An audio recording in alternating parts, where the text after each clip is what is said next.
that being said, let me get our stream recording right now. All right, so back into Kingmaker. How about, as always, one of you please give me a recap of what you remember, what you recall, what occurred, what happened, what events transpired. Last game that you remember. Someone please take it away. Well, we started our last session At the temple.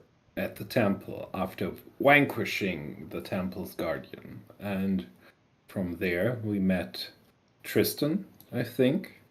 Was this handsome almost? You could call I think you could call him beautiful. I think he would. I don't know. Maybe he would mind, but he looks like a very The same way you beautiful could man. call a McDonald's satisfying. Yeah, okay.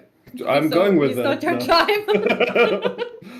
Tristan's kind of conventionally beautiful, but like I wouldn't say particularly stand out apart from the gold hair and gold eyes. But I suppose that it's also very conventional.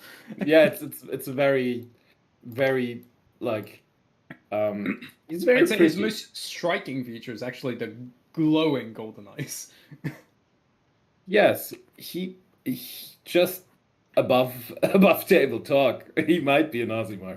So anyway, yeah, I know, right? And we continued westward. What were we looking for? Can someone please help me? We were looking for something. We are searching for a boar, a very big one. Yeah, right. A tusk We are gutter. failing at it. Well, we're failing our way into a hot spring, so I think we're doing. Yeah, Savanya right. spotted that in the distance, and we were like, "Oh, let's go check it out." We also found something else, a sort of quarry of stone that we think was used to build the temple many thousands of years ago. Long time ago. On the same hex, yeah. There's a quarry. Somewhere or the ruins of a quarry. Something. Yeah. Somewhere in the group location. And we basically checked out the hot spring. There were frogs. And they were very territorial, and us being very territorial but very weak. They failed to assess the threat. Like, bro, a wolf rocks up to you and you're like, what? and yeah, they might have not been as territorial had they known what would have happened to them. Now we're standing at I'm gonna assume they haven't had many encounters with humans. Yeah, that's the thing. They won't either now since they are dead. Oh, you made sure of that. Yeah, all of them. All of them. The one you were targeting all of them, like so focused, like everything must die. The one frog that gave up the territorialness was shot down. Yes. And they took my dog. No, the one that took your dog, you didn't even target. Like, Gally took care of that. He went underwater. I couldn't target him. They're like, okay, I'm going to take revenge right now. I mean, to be fair, Rabbit cannot dive. Your friend. To be fair, Rabbit cannot dive down and just start shooting arrows underwater. Like, that would make sense. Think. Yeah. Or throw fireballs. You just that hurl wouldn't them work like either. a javelin or something. Yeah, exactly. That'll well. And also, I'm sure Rabbit knows how capable Gilly is. She went As a to fish. things. Yeah, the armor is very good for swimming. You it's sink faster. Yeah, it's a natural weight down, so Gilly was able to get there quicker. Nothing happened. Nothing bad happened to us. And after that, yeah, that's true, and let's keep it that way. But I think that was it, right? That was pretty much it, yes. So as we pick up the scene, we are going to be 1 second. Damn it, Oh computer. yeah, we've got one thing. Knock Knock is now best friends with Vanya. Yes. Oh no, yeah, and because of my practical joke. Okay, The shrinking of the log, yeah. We pick up the scene after defeating the frogs, after being within the vicinity of this hot spring. And you can get the sense that the smell in the area is that of rotten eggs, a sulfuric smell. Not really that pleasant, but some of you do know that if you do kind of bathe in these waters, it can very much soothe and relax the tense muscles, the injuries, and can be pretty beneficial for those that do reside here. And this is out in the middle of nowhere, and so you see that the frogs did make it their home, but beyond that, you see no other animal tracks that are nearby. So normally animals come here to graze or to use it as a water source, maybe because of the frogs protecting their own home before you, well, took care of that issue. So now, well, we see it's currently about 5:50, about 6 in the morning, as the sun is just now putting light down across the landscape.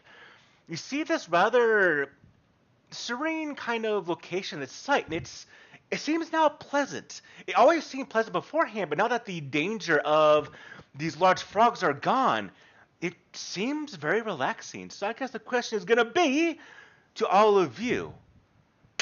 Right now, it's 6 in the morning. What would you like to do? Go this morning when we check this out. Yeah.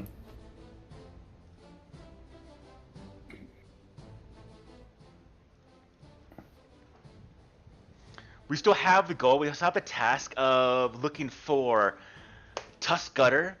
We have a few more days before word comes back from Brevoy and all of the things that you have done, taking care of the Stagwood issue. And so your window of, I would say, having to do things on your own or pursuing ends for what you want to do is going to be closing here before you arrive back at Olad's, or if you just decide to never go back there and just go off into the wilderness. But Tristan's eventually going to come back with word of the next kind of step with Jamandi Aldori and what's going to happen now that you have taken care of your charter.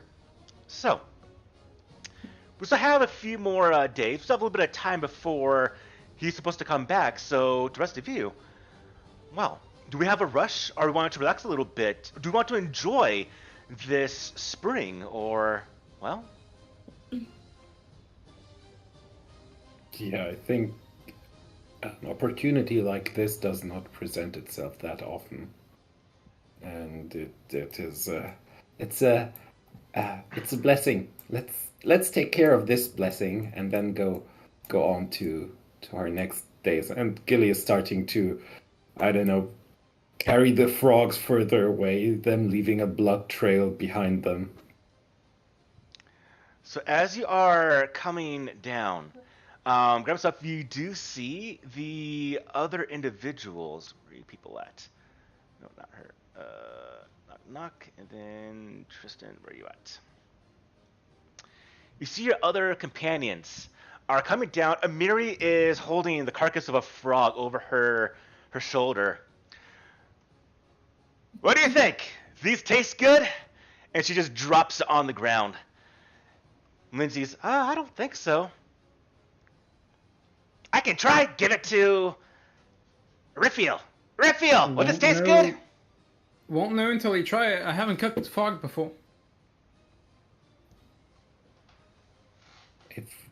If we were to settle these lands, I think we need to try, even though the frogs don't look that appetizing.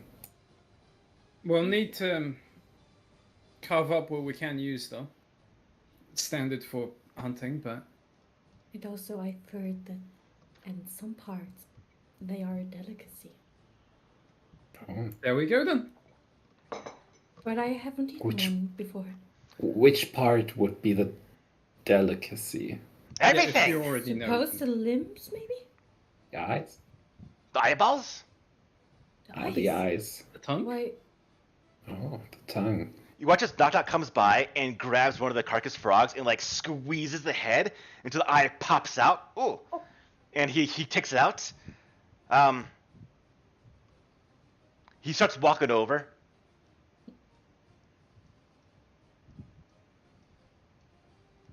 Here you go, Urfeel. Maybe it tastes good. And presents you the eye of the frog.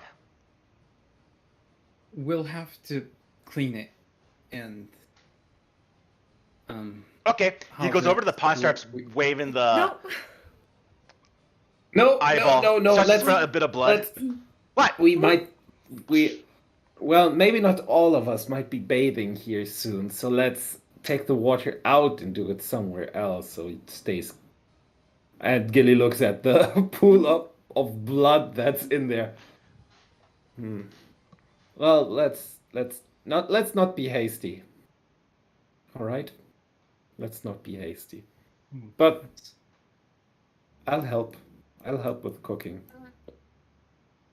And yeah, Gilly will start listening for anyone to say how to cut this up. Rabbit, Amiri, mind giving me a hand? You two experienced that hunting, I think? Yeah, I can help. And Amiri comes over and starts dragging all the frogs into one space to be butchered up. Yep. I think I might know how to clean the pool up if you don't mind. I could try something with magic. Go for it! Alright. Gilly's attentive. Okay, so Paul, I was thinking Yes. I could just ray of frost the specific bloody parts and then mage hand it out. And throw it on the side, like next to the pool, just outside of the pool. Okay. I think that would be alright. Yeah. So you watch as Vanya starts to do the incantation. You watch as the ray of frost does start to spread out and freeze portions. But because this is a hot spring, Oh, right. let's see how fast you're able to really do this. Go ahead and give me your... I forgot it's a hot spring. It ain't Hot no spring. more. I want to control the magic. Give me a spellcasting roll. Spellcasting. It's like a spellcasting attack. Give me the ray of frost attack. Okay.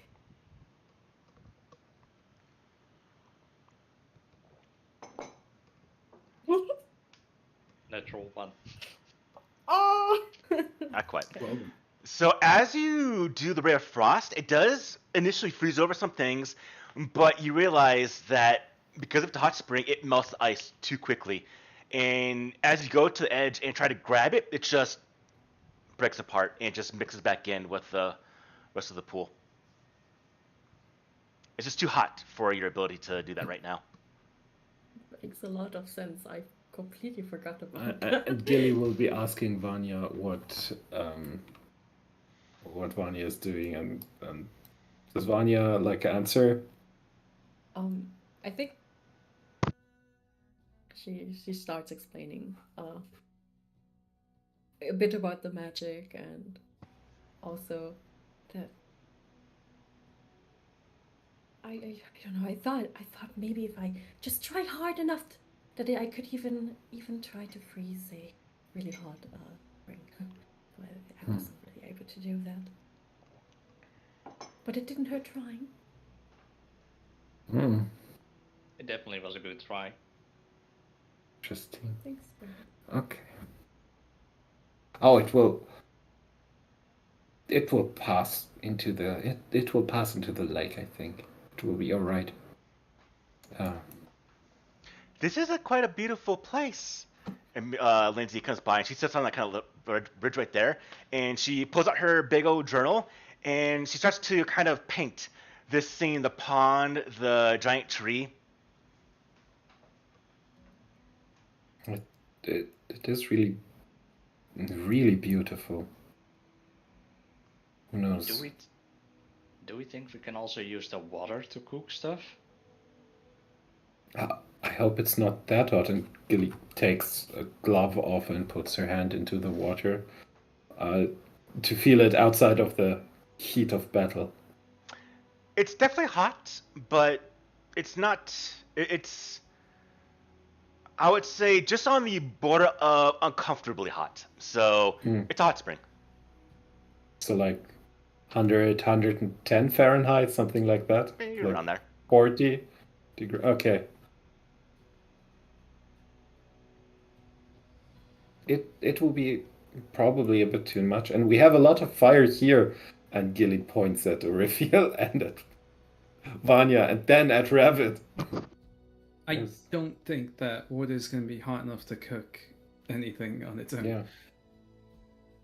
Yeah, there's much more sometimes in people than in nature. If you want water hot enough to cook, it needs to be hot enough to boil first, which that certainly isn't. Now I'm thinking, might like sous vide cooking be something that Oriphiel will find later in the campaign? Because that's kind of like cooking without boiling water to make meat like super tender is, I don't know if interesting. Interesting.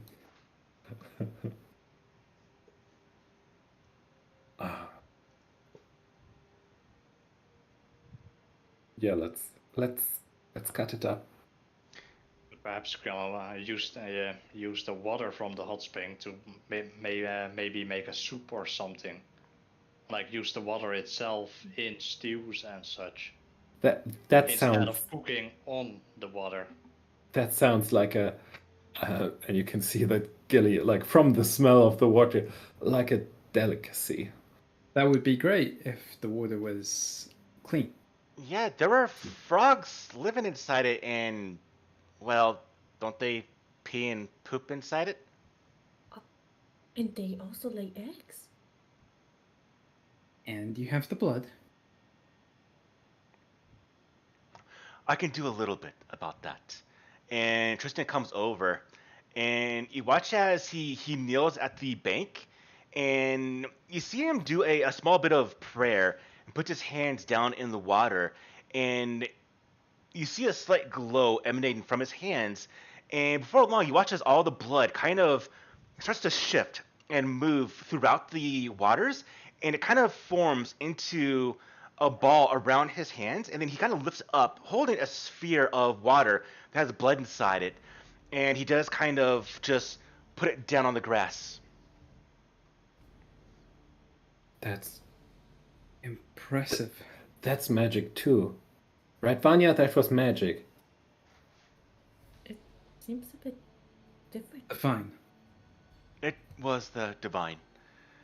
It's a technique I use sometimes to draw the poison from individuals that are sick, and just extend it a little bit to account for this as the blood being poison.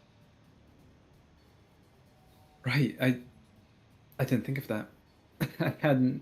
I hadn't committed the spell to memory today. Do you know it? What's it called? Well, to a lesser degree, I can purify food and drink. Yes. Oh. I never thought of using it in such a large scale, though.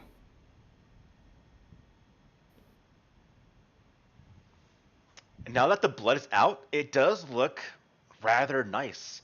You can almost see to the bottom of it. You still got that sulfuric smell, a bit of the egg smell, but there's no longer any blood inside the water.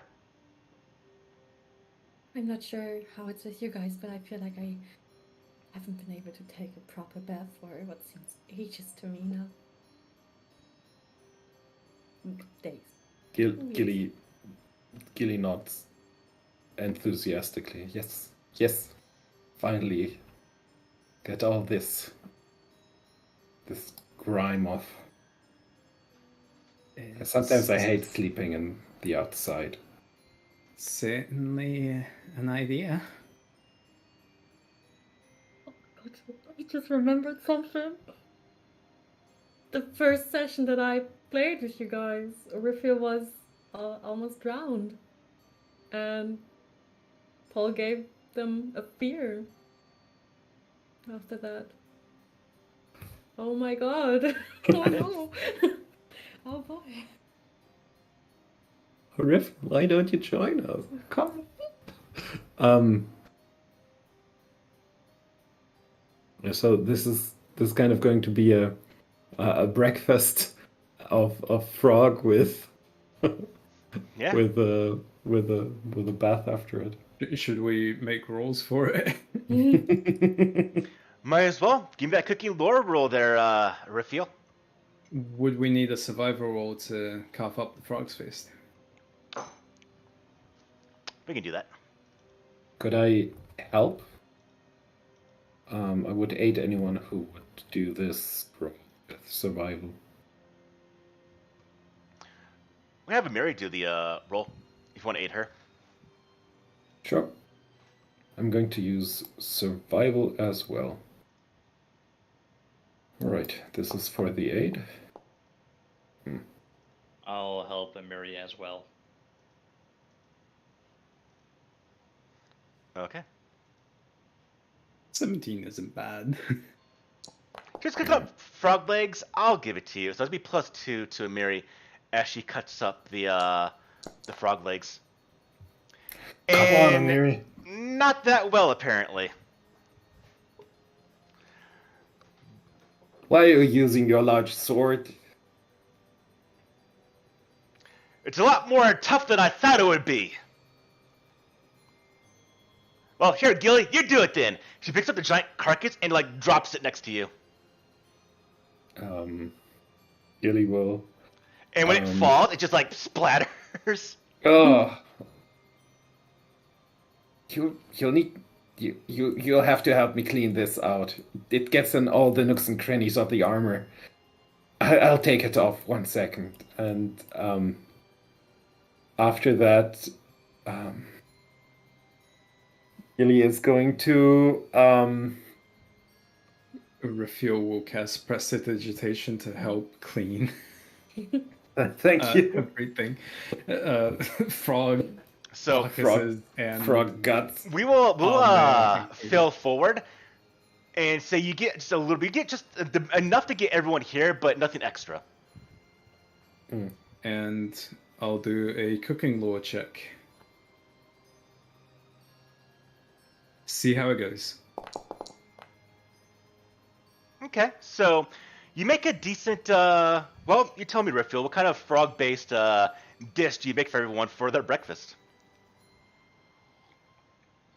I don't even know, like, what kind of frog-based dishes are there? Jesus. It's like maybe frog legs, and you have probably like maybe other meats Yeah. put it like in a stew. Yeah, a stew could work.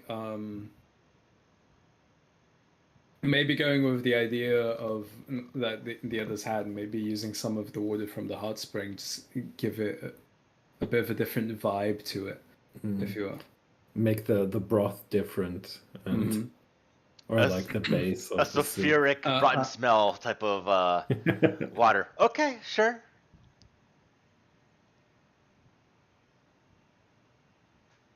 I imagine it being a very thick broth, I think.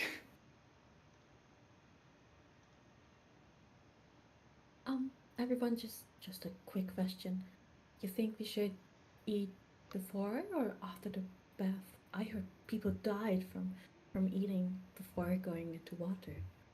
Oh no. Who are you That's listening disgusting. to, Vanya? I think that's a little exaggerated. My nursemaid always said that to me. It's Oh, very you see, it's an old wives' tale. That's not true. Literally. All right. Paul, 2 minutes. All right, everyone make a fortitude check. You all die. As a child, I really thought I would die. And then I did it once and I felt so nauseous because I was so scared. Self-perpetuating. Oh my gosh. We'll be fine. Death by nocebo.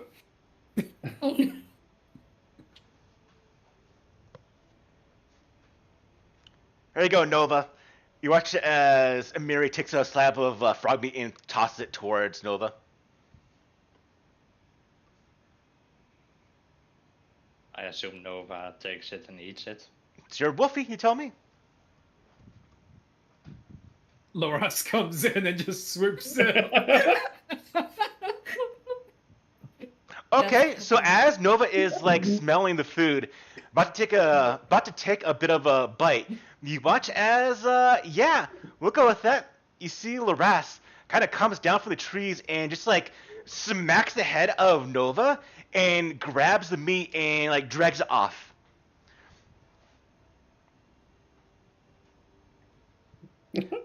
Go ahead and give me a Up a will tree? save for Nova. Or a feel. Oh, sorry, Rabbit.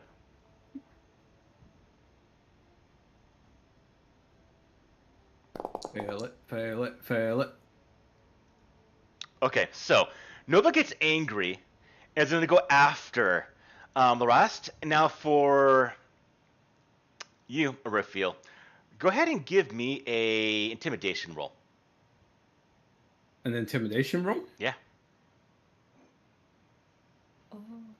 From Lorast? Yeah. Okay. This is a rare one. Oh. Okay, so Lorast kind of like hisses, but Nova isn't phased by it, and Nova goes to go in. We'll see which one comes out the victor here. I want both of you two to roll for Lorast and Nova athletic rolls.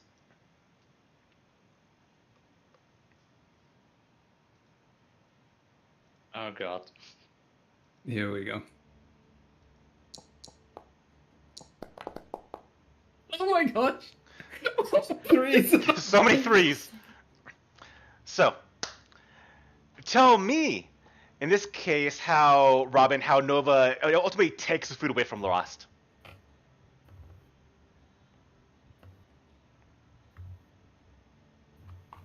Probably by just grabbing the other edge of the meat and then they both pull. And or at least they both try to pull the meat away from each other. But Nova has a stronger grip on it and the meat just tears apart with a larger piece of the meat Okay. being at Nova's side. Okay, fantastic. And they both kind of move their own ways. You see Lindsay. And so the two companions fought over chunks of meat. She's written down in her journal.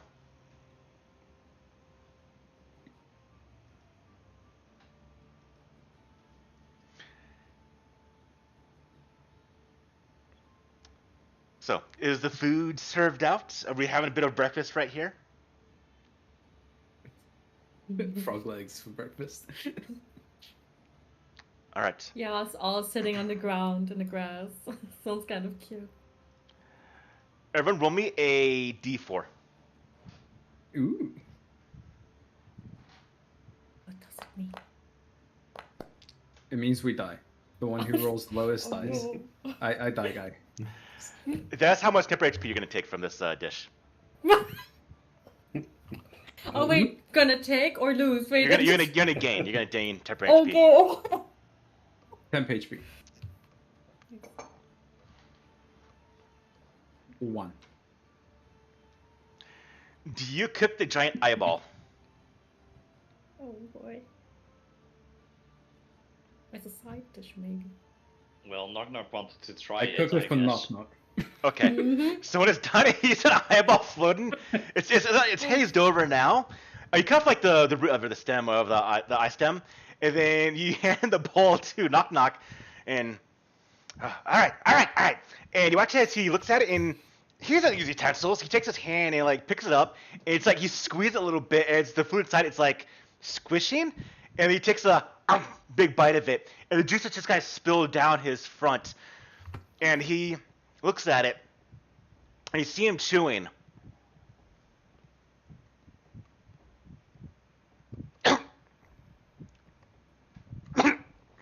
And like walks away holding the eyeball.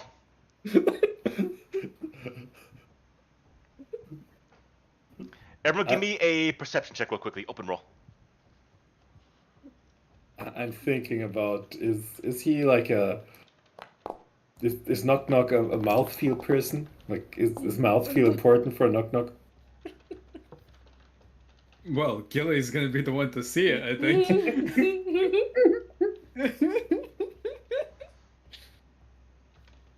Okay.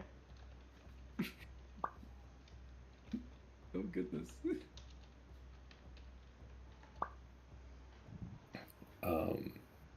Maybe Gilly from her vantage point, maybe a bit further down than everyone else, can see something and just is fighting down a smile. Vanya giggles a bit. Knock Knock comes back. Thank you, Urfeel. Can I have some other food, frog? Would you like some of the legs? Okay. He takes a bit of the legs. He eats that, and you see an immediate different type of facial feature. He's like, and he enjoys the frog legs. So he likes mouthfeel. Knock Knock likes mouthfeel only, not just this. No idea how eyeballs feel. They're gelatinous, right? They feel like, oh, never mind.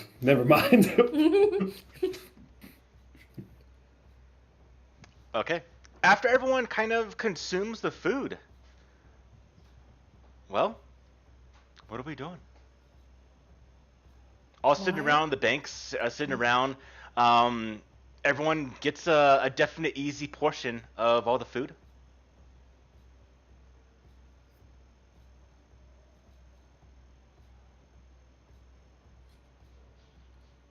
So before we ride out, let's have a feel into the pool, and Gilly Gilly starts taking off like the padded armor she had on now. Do you have And bathing clothes with Together? you? yeah, what's the deal? Because you have bathing clothes with you, right? It's not Yeah, I have uncommon. bathing clothes. You watch Amiri? She's a barbarian. She ain't modest. She don't care. She just takes off her clothing, goes completely bare, and just goes into the water. You see Lindsay's, I'll be a little more modest, and she slowly disrobes enough to have herself covered, but she also goes into the pool. All You right. see, Amiri has done this probably before, and she's now just resting with her head on the bank, and just has her eyes closed and just letting her body soak in, um, just the waters. You know what? I think I'm gonna take Lindsay's approach. Though I'll be on the other side. I'm thankful it's rather steamy around here. And Raphael gonna go around to the complete other side of the lake. You see Amiri. I also wanted to go there. What should I do?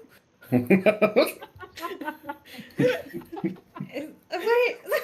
No. Amiri, like her head on the bank, her back, her eyes are still closed. It's just kind of, she can hear all the movement. You're acting like children. And Gilly going in beside Apologies her. if I appreciate my privacy. Gilly going in beside her. Oh, they're just. I don't know what they are, but they're much. They have much more going on in what other people think of them, and then hits Amiri on the back and starts swimming around a bit. Raphael gonna undress to small clothes, I suppose, behind the tree, and then dip into the water again, opposite sides, using that steam cover. When you do pat Amiri on the back, you obviously know Amiri is definitely strong, but when you do, I mean, there's no fat on that woman at all, and it's all just muscle, as you would expect being a barbarian, what she is. It's almost like you're hidden, just like a solid wall when you do that. He respects that. And as Arvid just looks at everyone just doing their own thing, he just stands there undressing, just taking everything off because, well, he's a kitsune, so there is That's nothing fair. to see basically. All Must covered be by fear. nice. You get natural censorship. Yeah. I think Vanya just also takes her clothes off, and she has like a carefully folded her clothes and takes her gloves off and puts her ring off, puts her necklace off, like earrings, and just puts carefully everything and goes into the. What does knock knock do? Nanak is looking around, and he starts walking away. You see Tristan just. I'll refrain from joining for this time. And he just goes back here, and he goes to a bit of the shade, and just kneels down and starts to pray to the Dawnflower, or to Saren Ray. Do not lead me into temptation, Downfar. He has seen a bit too much of Amiri, I guess. Go ahead and roll real quickly for knock knock. Okay. Yeah, you all lose that knock knock completely. What? Oh, Oh no! I know what he's going to do. not again! Oh my god!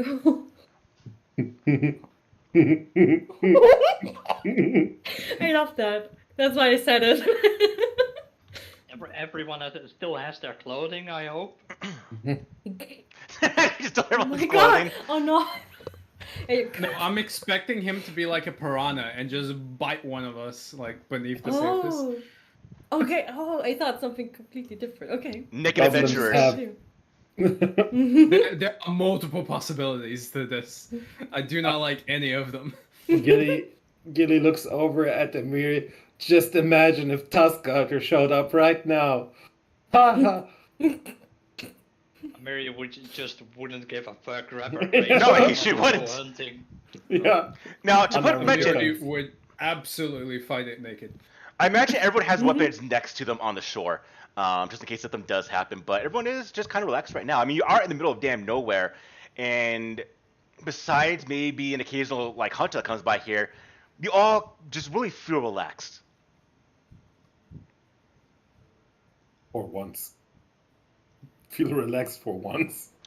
So, The I'm actually curious. bloody- We're going to do kind of a small little interlude with everyone right now. So, not to go to a big detail, but as everyone's relaxing in these pools, like what's kind of going through your mind as you're relaxing? You bring up memories of the past or the potential future. Maybe you're reminiscing about the fight with the Stag Lord, or about where you came from, or the future of this region. What kind of goes through your mind when you have like a really, like you feel the tension, you feel all the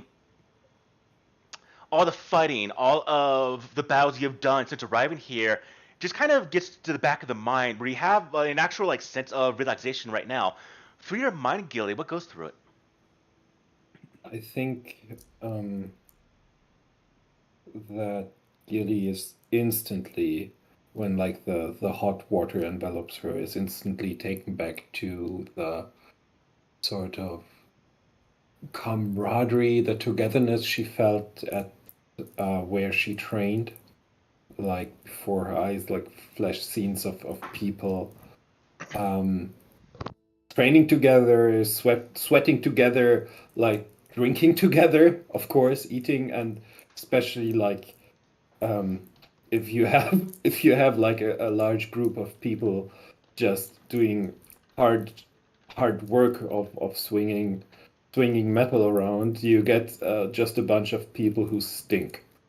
So bathing together too, and she just feels it's so nice right now, and is very much at ease for once, and is happy for this boon, and maybe looks looks over to Tristan praying there, and a pang of guilt comes over her, but remembers that her god does not deal in this like this. She finds pretentious devoutness to a deity, and instead she's just happy to live and have this energy about her. And she's pushing all those thoughts about the stag lord just away. It's just gone from her mind. There's only like the simmering, bubbling niceness of the hot spring in her, and she might be starting to like nod off a little bit. Okay. Urfiel, what goes through your mind? Orifil is initially quite tense, very conscious of themselves and everyone around, and the location, everything. Slowly, as the water eases their body and the heat haze kind of starts to consume them, it brings their mind back. The the steam, the smoke, heat, various encounters they've had with flames in the past, and it just keeps cycling back, and their mind is drawn to fire dancers, performers, and like that they once traveled with, and they feel themselves coming to relax, and as their memory starts reaching further and further back, or feel kind of just snaps themselves out and just probably gonna be the first one to break that relaxation and just get out of the pond and start to get dressed again.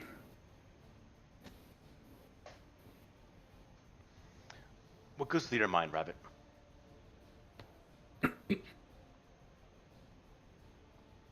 Well, this basically is the first time that Rabbit can actually relax after dealing with so many things like the Stag Lord and every other adventure we've had up to this point. Like, it finally starts dawning on him that there might be, for the first time in forever, be some sense of peace within the Stolen Lands. And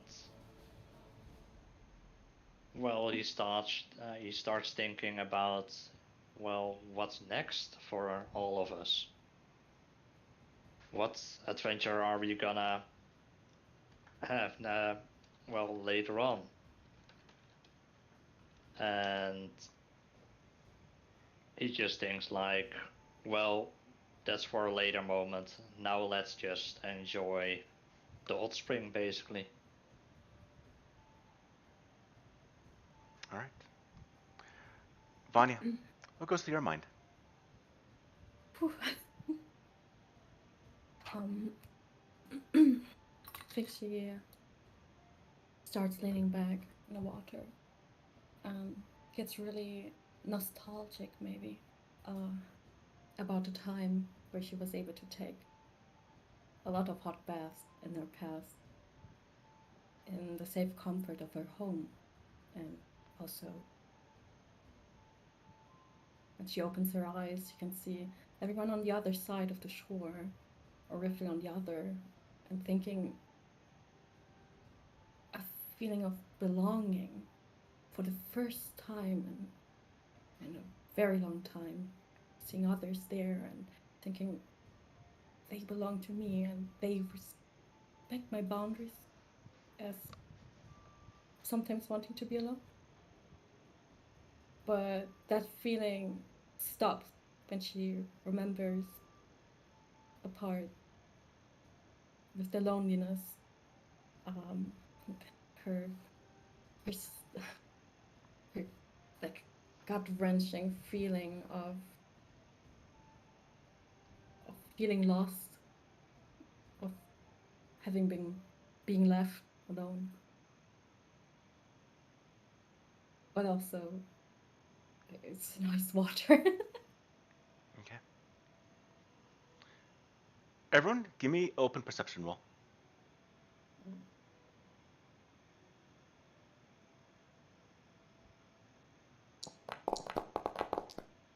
If it's about hidden creatures, added to. You see, Lindsay is in the water, and you see that she is floating relatively easy. I mean, she's very, very light. She has her toes poking out of the water, and she's kind of looking at her toes, and she's just really kind of just paying attention to the surrounding and her toes, whatnot. And she's kind of having a good time. You see Amiri is just on her. Again, she hasn't opened her eyes still. You see her breathing really heavily. She's really enjoying this, and she's really just kind of comfortable inside the water. As her arms are behind her on the banks, and then you see.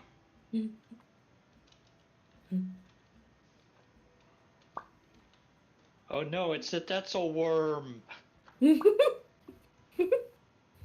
So it was its lair. The frogs were just buddies.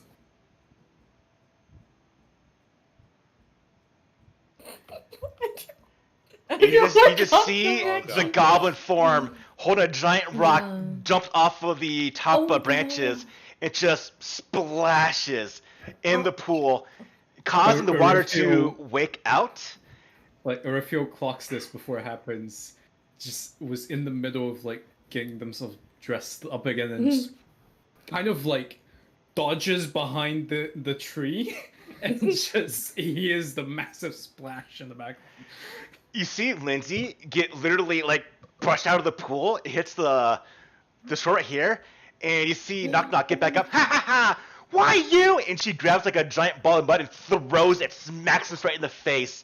And you see the mud just splatter over, and you see the water just kind of like splashed over Mary, and she just it just spits out all the water and just doesn't change her position at all.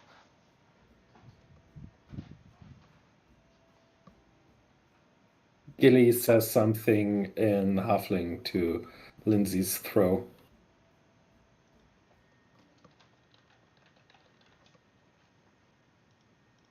Orifio finishes tidying themselves up.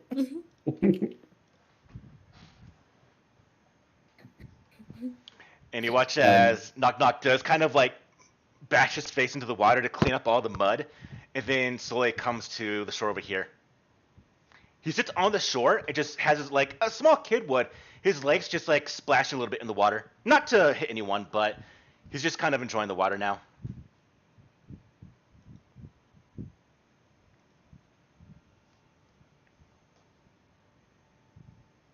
After being decent, Orifio is gonna make their way north around to Tristan.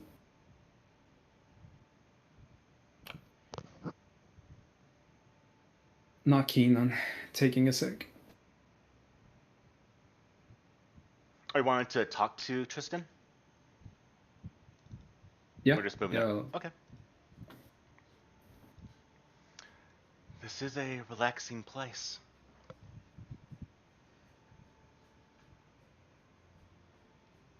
If privacy is an issue, we don't mind lingering around afterward. If you want No, to. it's quite all right, but thank you for that. It is relaxing. Maybe one day I'll give it a try.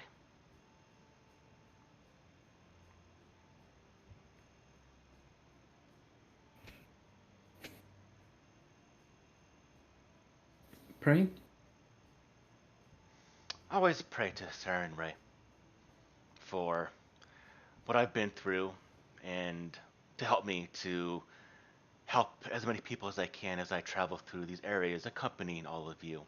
And again, I want to thank you for allowing me to accompany you. We've allowed knock knock here. You do have a rather understanding group. Not We many would try to have. be. Yeah. I'm thankful. Although I'm not surprised by it, I'm thankful that you're accepting of knock knock. Again, I'm not surprised by a Serenite being accepting of it, but I'm also thankful. No, everyone deserves a chance, man. I've heard of a bit of goblin society that's been a little bit changing, as well as orc society, from what I understand. So it's just only a matter of time before people see them more as just little monsters. Although, from what I expect, still mischievous. As he We can kind of hope. splashes some water away from his clothing. That was from Knock Knock. Maybe another decade or so, and perhaps they'll be more easily accepted. Though I'm not sure if their wish would be quite as easy to. Do you worship anyone, Raphael?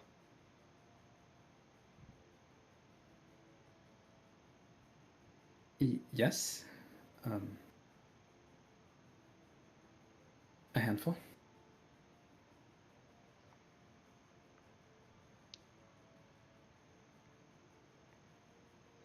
He doesn't delve deeper into it. He just listens and nods to what you say.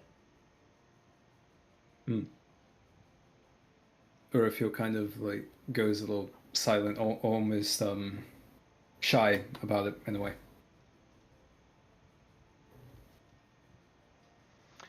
I see that you have definitely helped out your group with what you are having Gilly being able to as well. I've had to help people that were under the realms of sickness or injury. Is there anything you have learned that perhaps we can possibly trade practices about? Or I'm on caregiving. You mean in the medical field? Yes. I specialize in using herbology for my medicine.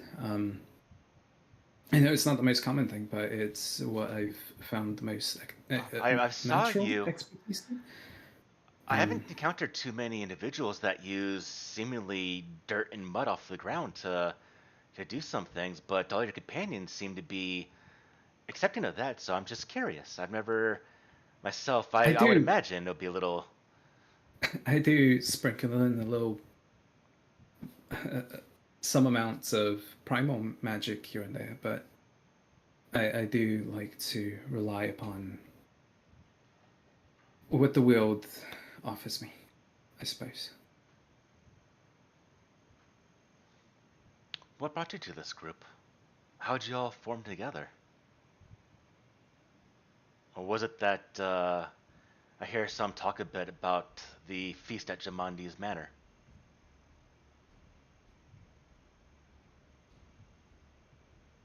I'm not sure if that was quite all there is to it.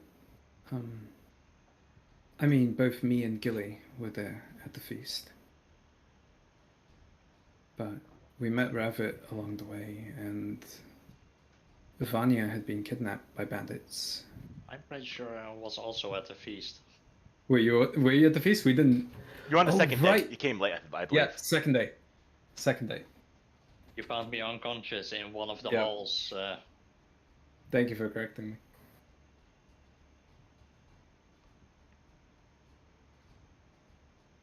Yeah,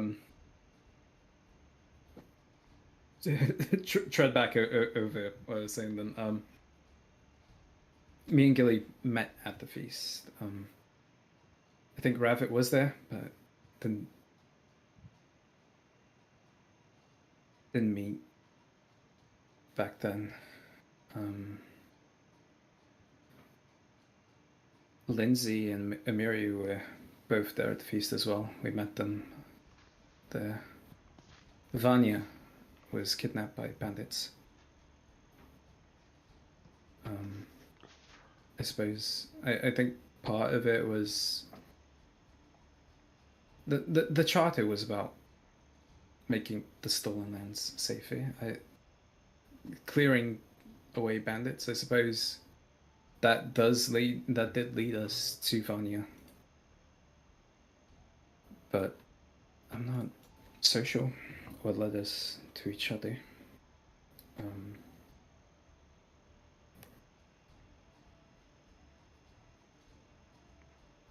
Thank you. I heard of it. I heard about it. Figured it would bring in some good coin to join the expedition. I had the thought of maybe sending some coin back home, which I actually haven't exactly been back home in several decades. It's a significant amount of time.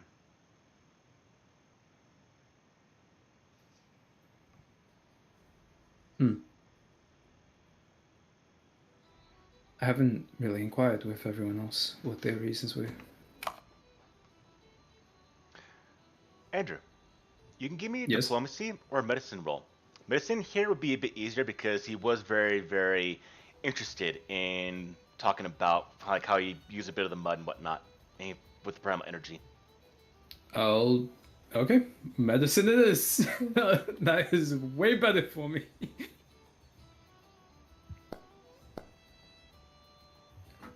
Oh my god, that was so close. You gain an influence with Tristan. He's now at 2, which means he's now friendly. Nice. Take your review. Good job. Awesome. I was just looking to Interesting. roleplay. Really I love interesting it. what This you has said. mechanical benefits. But that's the RP was really good, and it would be really I interesting to know why everyone is here. Hearing the reason. I love the influence system. It's just mechanically rewarding roleplay. I love it. So good. That's a lot of fun. Mm-hmm.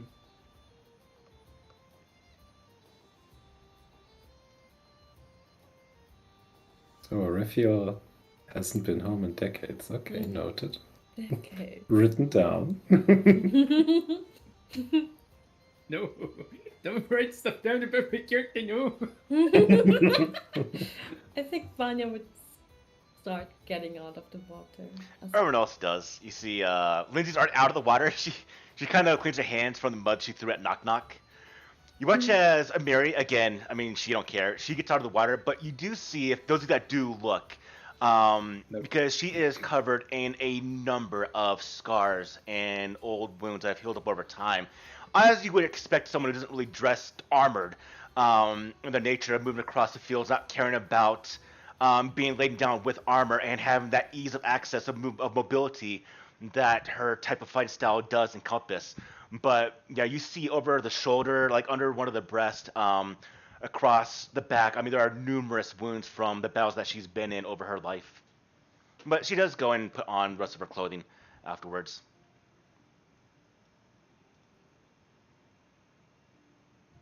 Before going out of the pond, Revit dives down towards the bottom and basically scoops some of the dirt that's on the bottom of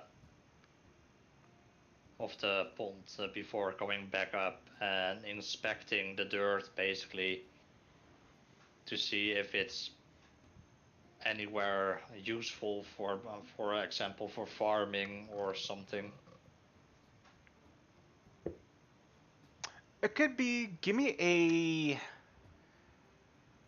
nature or even crafting. Either one will work. Got to be trained in it though. You have farming law? Or if you got farming lore, I'll let you use that. Well, I follow Erastil, and Erastil is of course the god of farming and such. So I guess I would know something about I'll make an easier DC for you. this. It was all be a 1. Whoa. So yeah, you Nice. suspect that this would be actually beneficial to grow some crops or herbs from.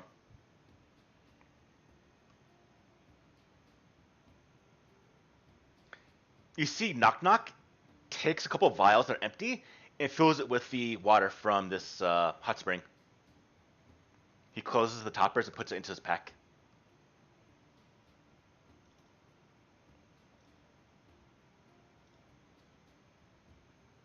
Well, it's good to know that we at least have some place where we can get the stuff from for farming and such if we ever need it. Knock knock. Do you think the water would be useful? Oh, yeah. And you see the way he smiles? Useful for maybe mischievous things, not actually beneficial. What are you No. thinking? If I may, like, or if you're kind of crouches down to Of Knock course, Knock's of level. course. This water smells horrible, so I'm thinking if I'm able to Oh, get it down to That's a right. paste, and then put this in the sleeping bag of one of the adventurers. And then when they go to sleep, they smell like it's always a fart. Oh, can I make a nature check? Like, why does the water smell the way it does? Like, I as a player have like that base understanding, but can I make a check for a reveal? Go ahead and give it to me. Blind GM roll? No, open roll. No, public. Yeah, go for it. Nature.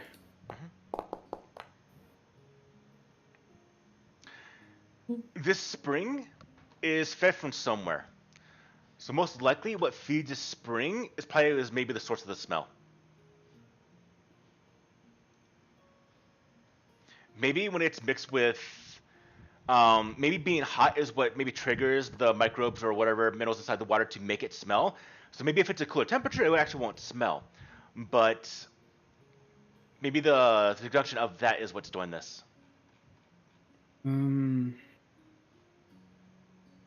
If I were to hazard a guess, you'd probably need to keep it warm for it to maintain that smell. I don't think it's the water itself, though. Thank you, Raphael. I'll make sure I keep that in mind. If we knew where this water came from, I suppose underground waterways. But if we could, There if we is knew a the river. source- He points more to the west. I crossed the river, hidden here.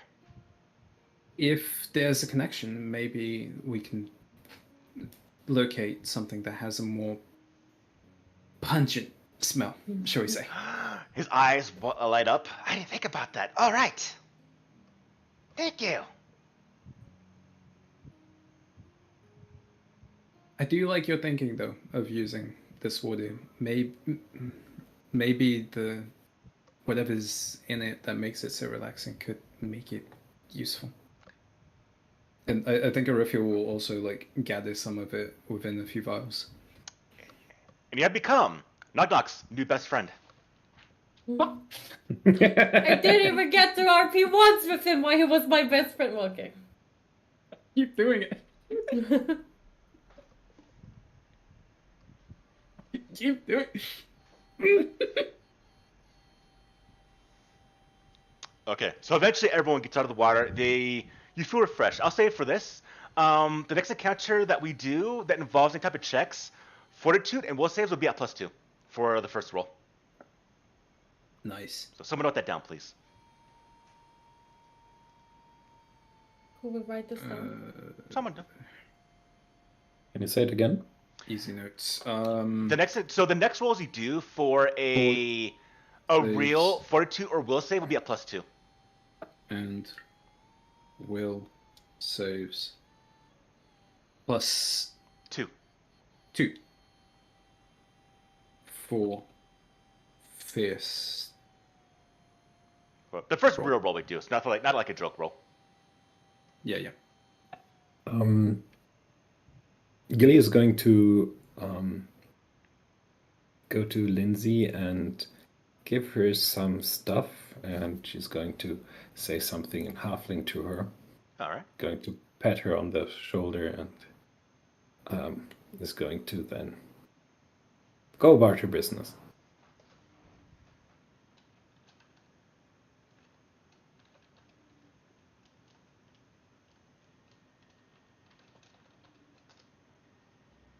Okay.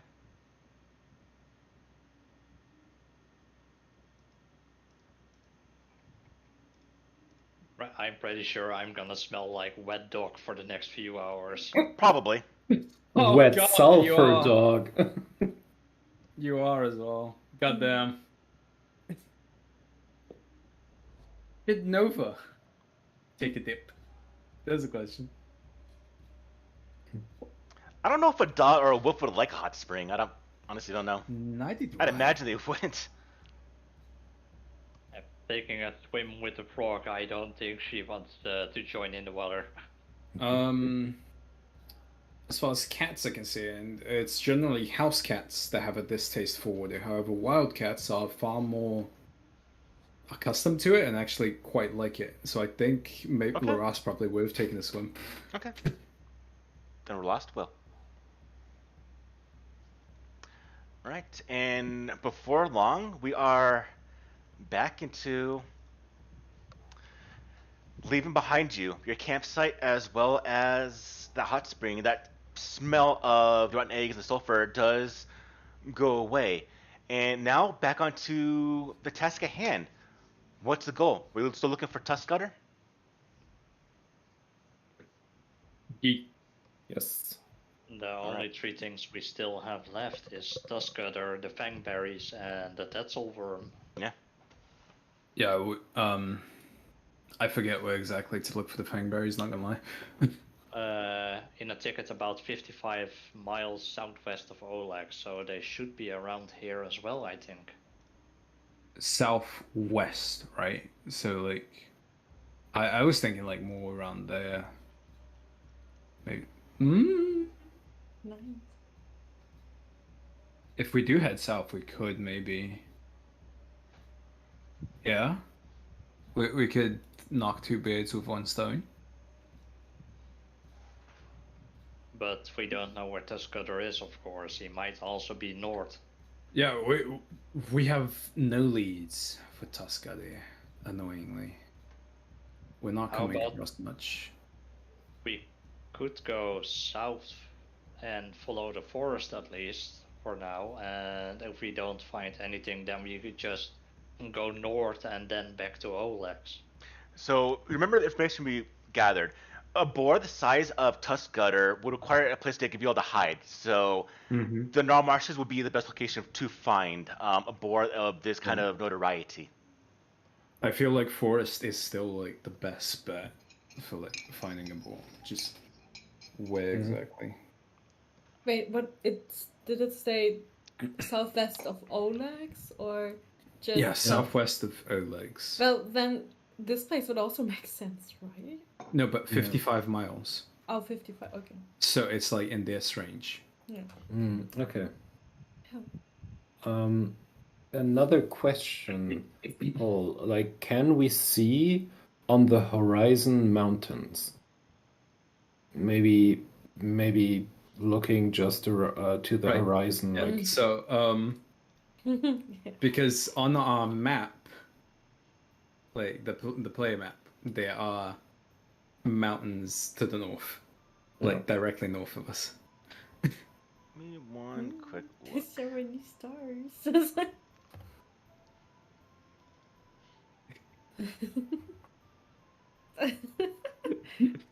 Twinkle, twinkle, little star. Oh wow. So oddly enough, the map doesn't actually show any mountains. So it's a little bit of a small discrepancy, but I do like it. So I'll say that this mountain range here will be here, but it's not going to be really that great of a feature. It'll be within the actual forest line, or the Nar Marshes. Okay. So like forested. So Yeah. know like about the tree line Mountains. Okay. Mhm. You'll see it maybe a little bit, but it's not like a full mountain. It's just going to be really, really big hills, really big jagged hills that are covered in the forest as well. So Okay. another question. I'm sorry. Can we do a bit of an early break because I've been feeling a bit dizzy all of a sudden, Oh, and yeah. I think I need some air. But Okay. it's okay. Thank you. Breathe, woman, breathe. It's so hot in Germany, and I think I Yeah. need air. Today's No, a I mean- rather chill day in Yeah. the UK because that's we've great. got rain and wind.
All right. So now that we are getting ready to move about and explore a little bit more, it's actually going to be a little bit higher. It's probably going to be around 8:57 in the morning now. So the question is, where are we wanting to head? So as discussed, the test cutter is probably going to be in the Nar Marshes here somewhere. So we can move north or we can move south. And I do believe brought up by Riffiel is to kind of maybe, or maybe, I'm not sure who brought it up, but travel to the south a bit. Then if don't miss them, head to the north back towards Oleg's. That was me Okay. who suggested it, I think. Yeah. Loop around is a good idea, I find. Let's go southeast from here. Okay. Or maybe southwest and just reconnoiter the whole thing. What do you think? Maybe we should reconnoiter everything here? Well, That might be the best idea, I guess. Mm. the Hexion right now has been reconnoitered, so that's been explored. But the significant feature here is going to be the hot spring. So reconnoiter the other hexes. Now, when you reconnoiter, you're going to discover the things that are not easily visible. Now, some things like a city or like a giant monument will be observable from a distance. But in this case, Tuskutter's lair is probably going to be something you need to actually find. Mm-hmm.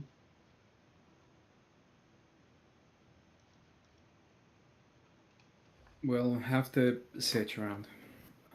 We've got no leads right now. I think south is a good bet. Let's take the whole of the forest.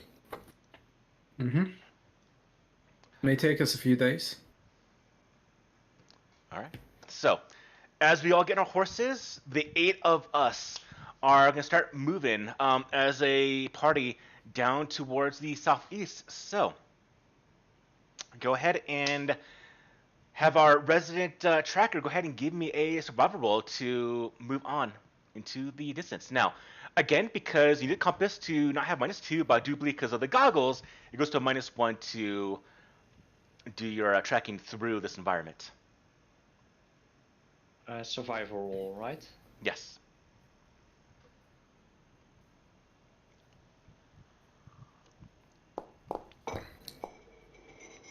Well, hot damn. All right. Should we maybe go We're to going to this? find it. We'll have to find, unless it's not there.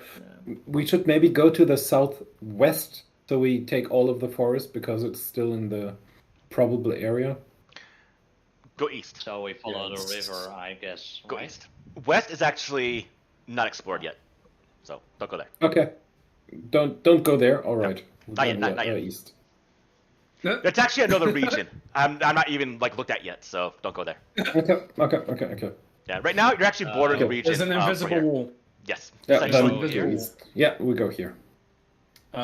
We got a pop-up message. You cannot yet progress this far. Okay, we'll go narratively. Walking As you're against moving the to wall. the southwest, you see 1,400 dead hill giants. Let's not go there. What does your hunter's instinct say, Rabbit? Should we go there? No. Okay. You got a very bad vibe. Maybe there's a swarm of mosquitoes. Maybe you see a large lady that's screaming at you not come near. You give us a reason why I don't go that direction. There's another dryad. The forest ends there in a weird way. For some reason, the forest just grows closer and it forms a natural wall or something. Alright. Reconnoitering the southeast then. I will say, natural 20, I'm automatically going to reconnoiter for you. I'll give that benefit to natural 20. So, as you're moving through, we spend about 5-6 hours, or how many I just used, but whatever. How many hours I just used right now? But it's about 4 o'clock in the afternoon. As we're moving through, having to do a bit of stops to have breaks. 8 of us, 4 horses. And so, as we're kind of following the stream a bit, as you are moving, you see in the distance what looks like a bit of buildings that are run down, a bit of a ruin. You see 2 kind of rather large ruined buildings made up of stone structure, and as you follow the river, you see parts of the river do divert in some ways, do kind of split off into smaller little rivers, and this one you're following right now does head towards this. Got something. Now the question is, as you approach, or do you approach at all? Let me ask that question. What have we got?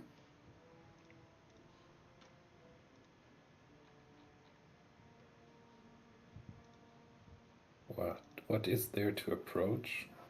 The ruins. Oh. We see two ruins. We see a road that does kind of extend past the ruins. You're following kind of the river right now. There is an old trail that does lead up to the ruins, but you do see two of them. Yeah, because you said that like we see this, and then you kind of just didn't follow that up with anything. Apologies, I'm actually trying to get some stuff set up, so apologies. But so you do see this kind of small veil. The water of the stream does move up towards the buildings. You see the water just kind of splash along the sides of the buildings, and you can see that there are severely damaged, and it could be a potential place to explore, but it's something of interest, I'll say. I'd say if we go investigate, then at least stealthy, just to be safe. I would really like to go in there. Okay, since you volunteer. Oh, well, of course I. Let's form up to support Vanya. Oh. If anything happens. So it's the area around it is densely forested, right? Yeah, give me 1 second. Actually, I thought I had a map for it to show y'all, but I don't apparently have it at the moment, which is kind of annoying. Give me 1 moment. I've seen it before. Let me actually go ahead and grab a map real quickly so you can just see what y'all are looking at right now. Okay. Take a quick pause. Another pause. Another one. I can breathe again. It's only been a couple minutes. Oh, you're right.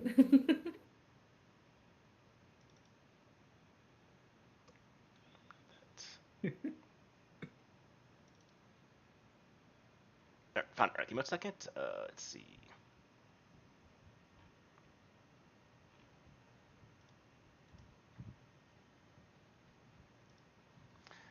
Yeah, I thought I had this map for all you, but I didn't. Be there in a couple minutes.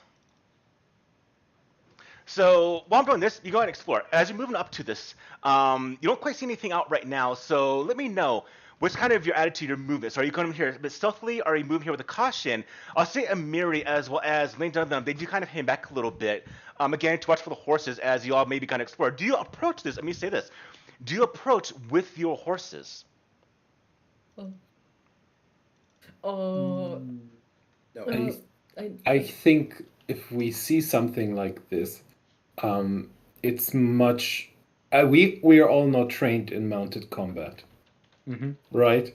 So I think our instinct would be like, we need to get on our feet and have them at the tree line.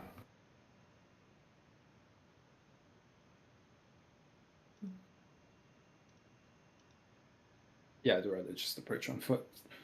Yeah.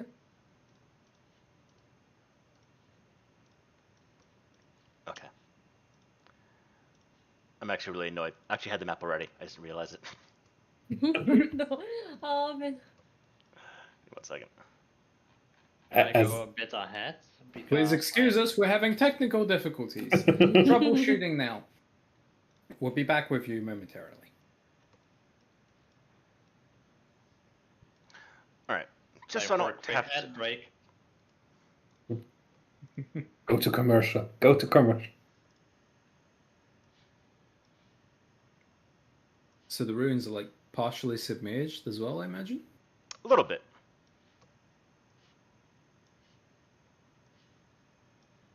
Okay.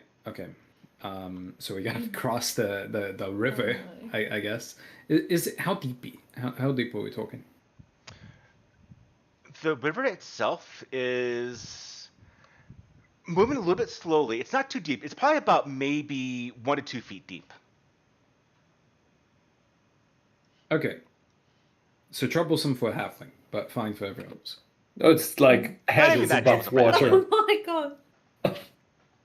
Going through it. Submerged to the shoulders. Watchers. So, Revit, do you want to scout with me together? Sure, let's go. Yeah, we can go ahead and contact the others from the other side of the water. I'm looking at the map. Is this like a bit of a drop off? Like, is this mud? It's just the banks. It's probably about maybe like a foot drop off for the actual water. Okay. Okay.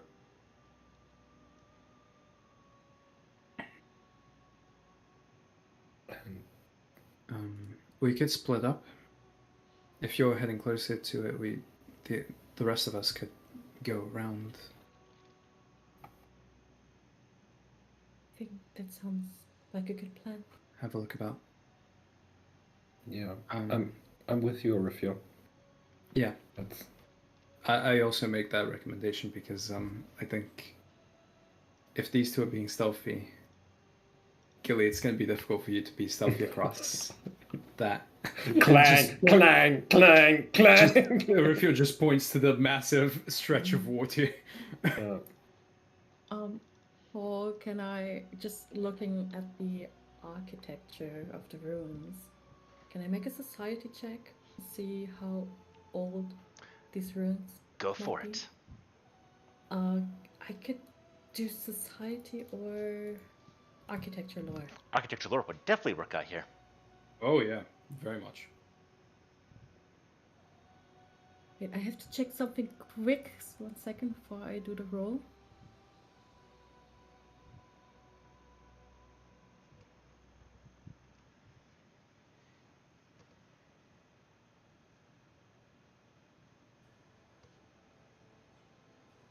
So I'm thinking Vanya and Rabbit are going to be going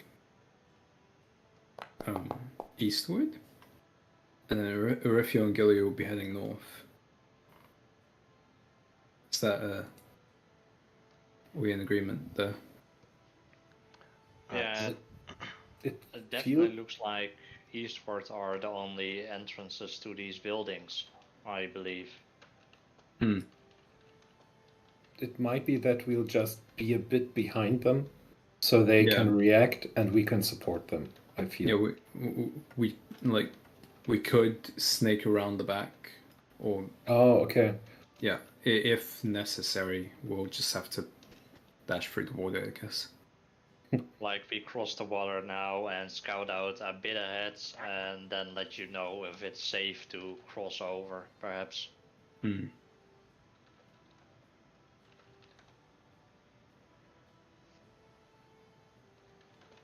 Because if we cross here and are in danger and you guys are on the other side of the map basically, then it might become problematic.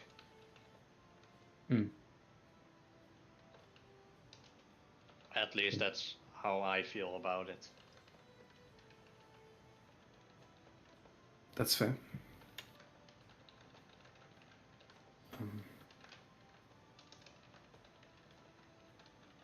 Go on ahead. Okay. Vanya. Here you go.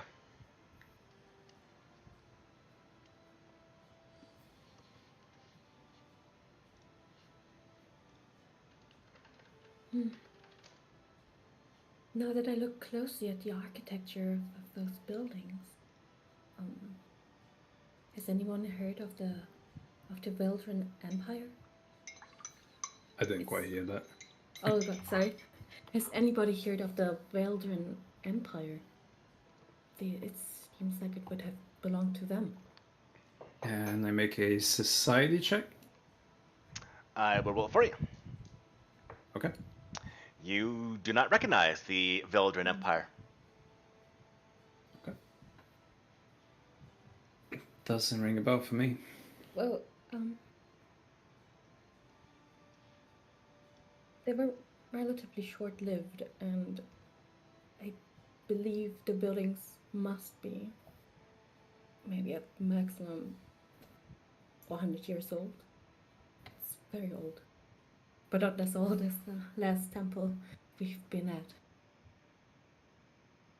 But still, the empire was known to actually favor more warm temperatures. I wonder why they were here.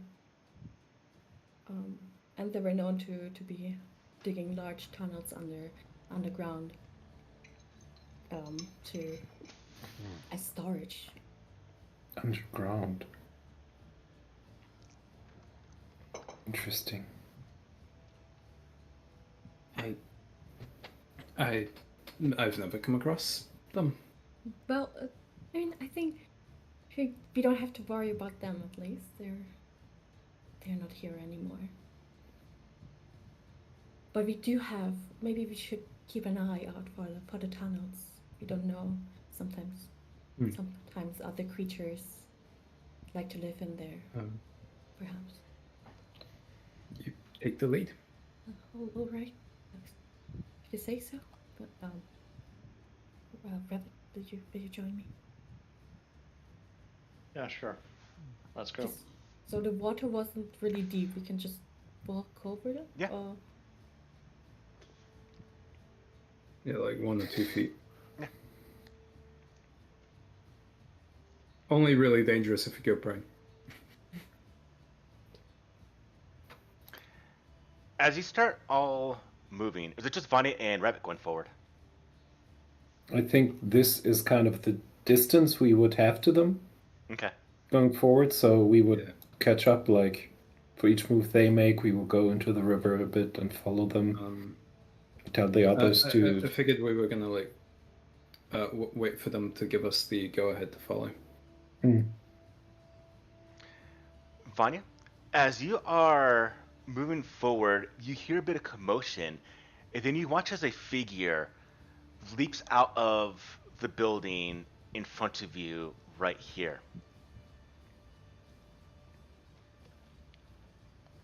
And you see that, as well as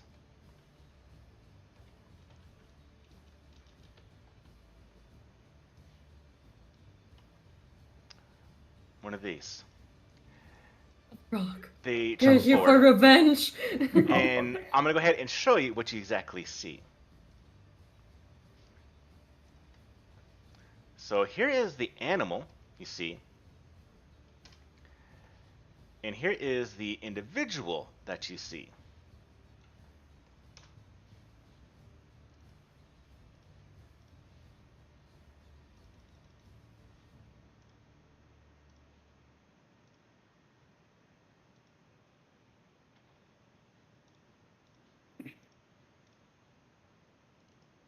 What's he so big for? Is Alright. this rolling for combat, or can we say stuff? So as he jumps out, along with that frog-looking thing, he goes, "Truce! Truce!"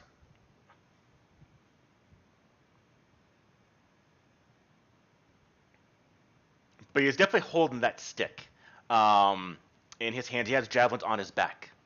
All of you now see this. You see Amiri kind of go to her sword. Lindsay is, okay. Knock is starting to get down a little bit. I would like to take a step back. Vanya, you're there. He's looking at you. I didn't know this was someone's home. Truce!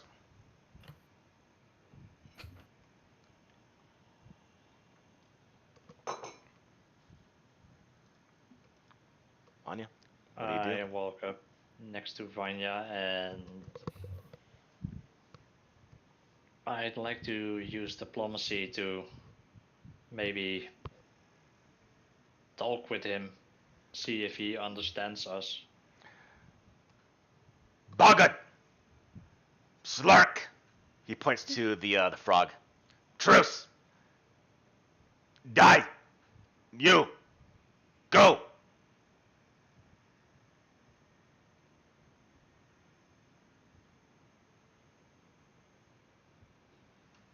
Pathfinder, did you understand him? I think he wants us to leave. And for all we know, we could be in his front yard. Truce! Truce! Die! I'd Go! walk a bit backwards and try to look over at Orithiel and Gilly to see what their expressions look like. Or He looks over. He does see the rest of you, and he does have his weapons. I mean, his weapons are out right now, but he's not attacking any of you.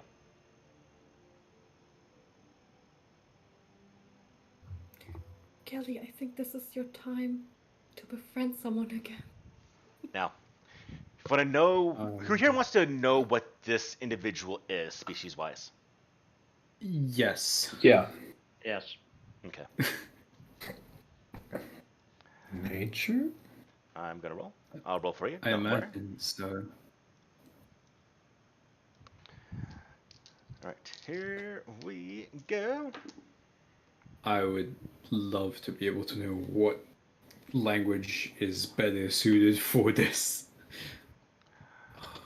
All right, so we're gonna do. Probably has this. its own language. There.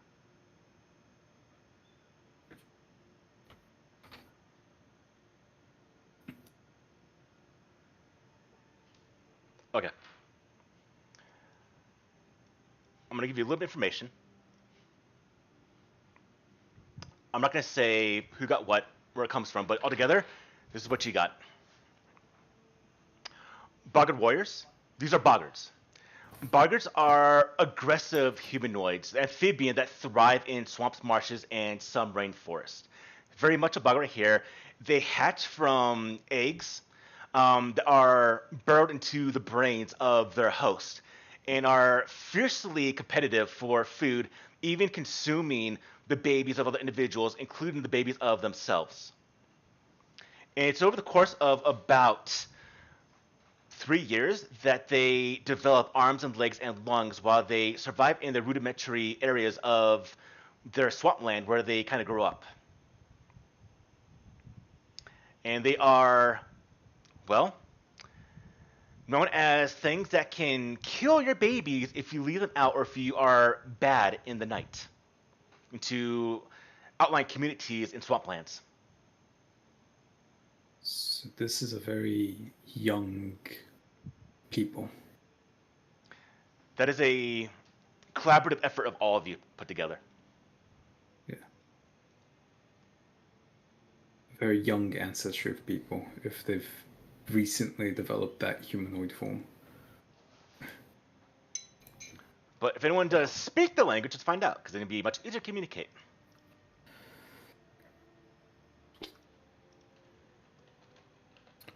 I don't think I do. I definitely don't. Oh. I think Or they if- have their own language. I think it's an exclusive language.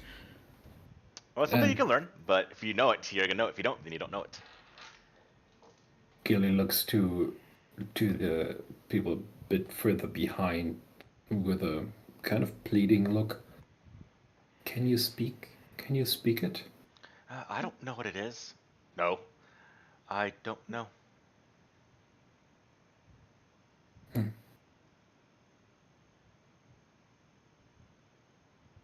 Okay. Does it maybe speak the language of food? I don't think we have the time to prepare any food, but if you have some handy. I have some rations. We still have frog meat, I believe. Oh, Well, we know they eat their own babies. True. Let's Um, put on a large variety of what we could eat. keep the discussion to a minimum. He does understand at least rudimentary. What was the language that we speak again? We figured out it's not Taldan. It's Verisian. Verisian. Version. And Gilly will take out a packet of food and start going over there, opening the food, showing the food, like very demonstrably in a sort of reverential kind of way. Holding the food above the water. Yep. Hungry. Gilly walking away. Hungry. What's he saying? Hungry. I can't. Hungry. Is he saying hungry? Okay. Hungry. I can't fully understand the frog Yeah. voice. It is it's filtering it a bit out. Yeah. Yeah, and It your makes it camera more believable quality then. drops. Yeah. Your camera quality drops when you're using the voice. It's really Ominous. yeah. Interesting. It's a good voice. It's a good voice. It just Definitely. Yeah.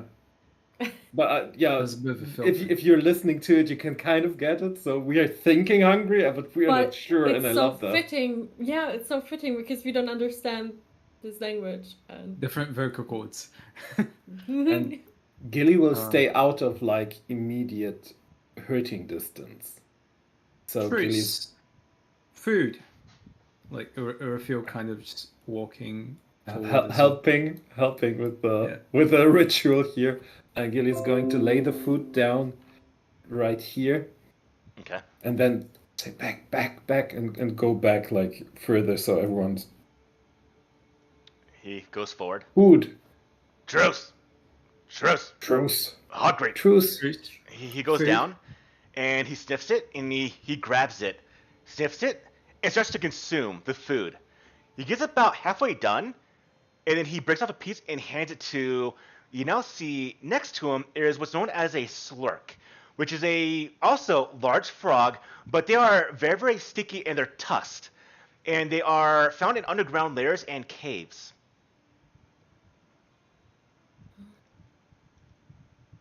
And he feeds that slurk parts of the food. And then he stands back up, still holding the weapons. Bagad. Bagad. Garum. Garum. Bug. Truce.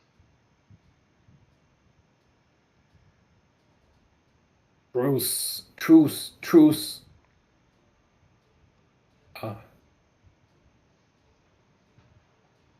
Did he say More Bogart. Bagad. Bagad. Garum. He's Garum.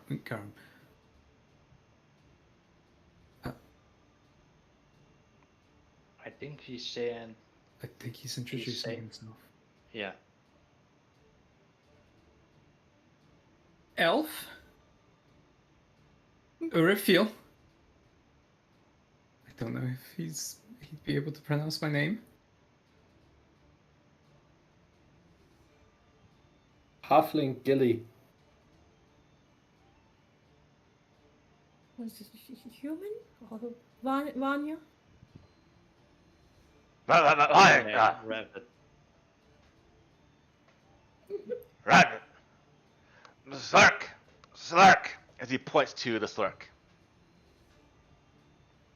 Frog. Slurk. Slurk. Gilly thinks that's a frog.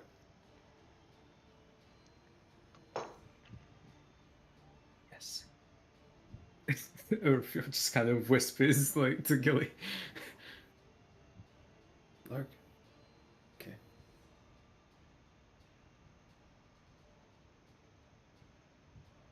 Truce. You. Go. Go. You. And he points behind him. You. Die. Die. You. Points behind him at the castle. Or the ruin.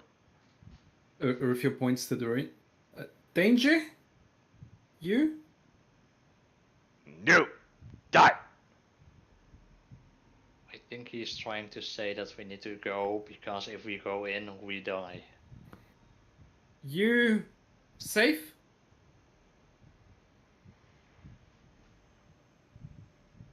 Me.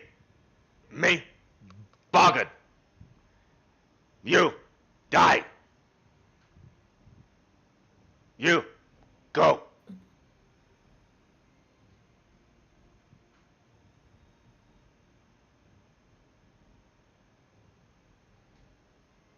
might be a colony. I think it might be safer to just go then. Yeah. He draws a line on the ground with a stick. So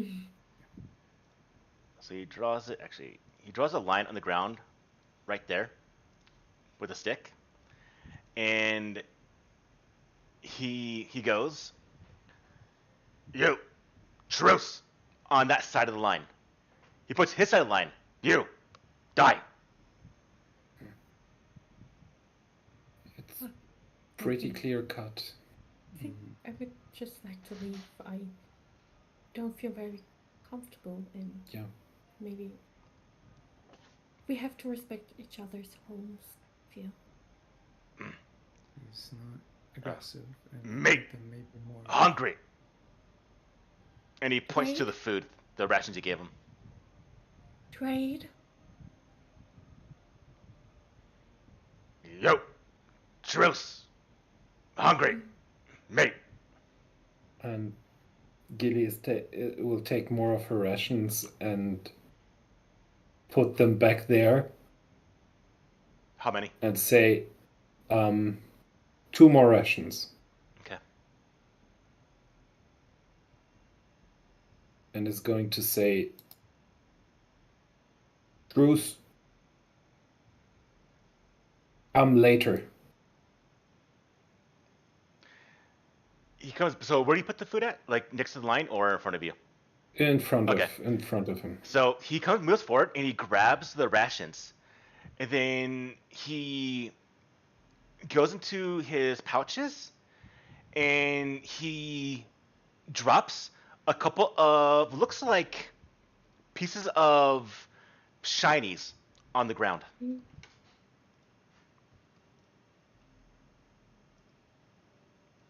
Gilly will look at them, look up to Garm, and nod and take them back to us and share it, like demonstrably share it with everyone who is there. Give each one like a tiny piece of it. All right, But give me one I- second. That's for your rations. It doesn't feel right for me to have it. It's so it knows we're together and we are a lot, and they're alone. Probably has an understanding of that. Let's head out. 1 second. We do one thing real quick.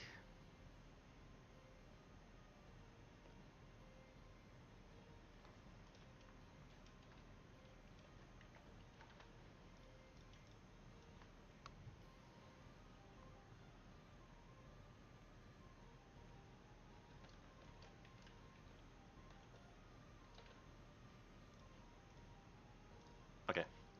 Here. You didn't take the ring from before, but it's in there. The gem's what's inside here.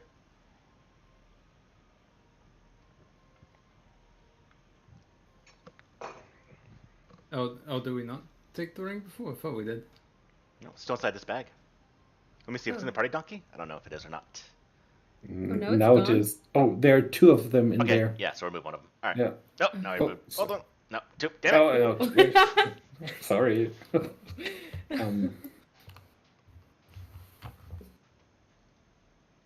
And Gilly will turn around and say again, Bruce, come later. No die. No Yep. die. You, go.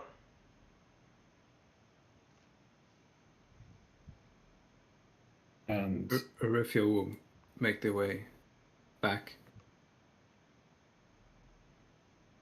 Let's kind of go up to Knock Knock. Knock Knock, you've explored around a lot. Have you ever encountered any of these guys? I have not, but how about for Lamashtu, we just kill that and take the more gems I saw it drop? That's not hero-like behavior. No? No. no. You don't kill the helpless. Because he doesn't want to fight. He's not helpless. It's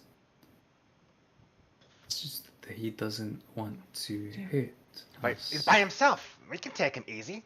Or is that not Hero? Hero don't do that. Yes. Hero don't do that.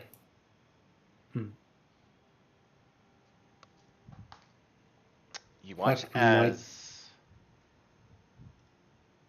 What we might do is warn other people of this. Maybe we can put up some at some paths, or if anything is here, put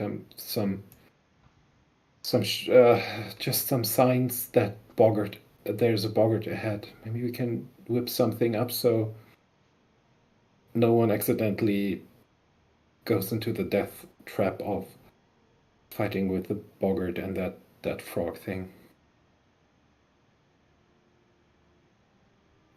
What do you think? I don't think a lot of people will come here. And the ones who come here will just die and never be seen again, like a hunter looking for shelter in the ruins. And I know it's a bit dumb, but we'll also know where it is and where they are, and then we can return, and maybe someone can speak its language, and I don't know, just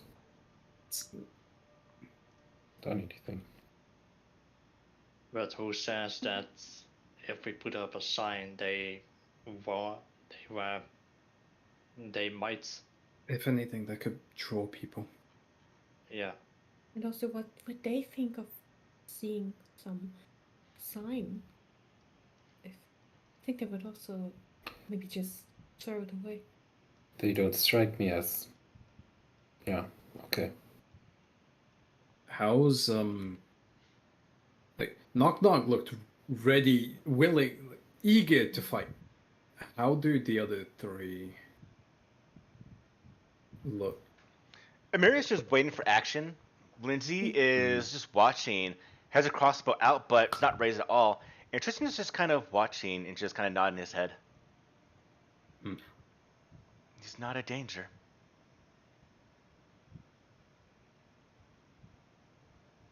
Not yet, at least. Not hostile. I Right, don't imagine it'll attack us when there's 8 of us and it's single by itself. It's probably just trying to protect its nest, I think, or its colony.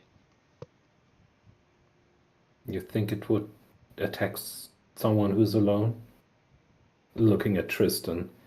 Someone alone wandering these parts for a good cause? Well, it did look aggressive, but it also parlayed its way out of an engagement. Perhaps if there were no more members on its side, it might proceed to attack. Maybe it's doing this for survival right now.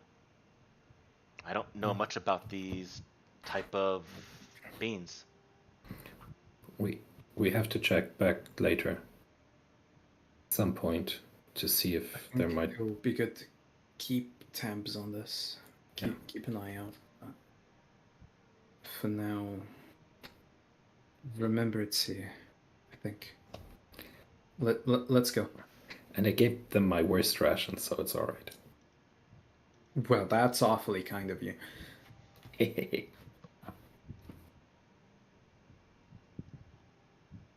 think we're gonna exit the map. Okay.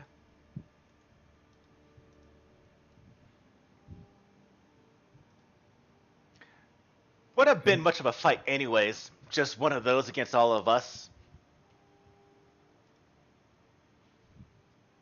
Is that Amiri saying that? Yeah. Yep. You could have probably had a good time fighting the saber-tooth bullfrog looking thing. Maybe. But I'm still interested in fighting Tusk Gutter. It's not here, I guess. Let's find that here. The frog also had tusks, so... Yeah. Didn't look that dangerous.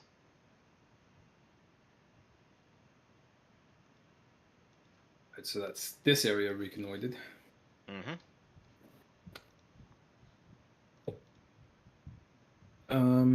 Do we have any actions left for the day?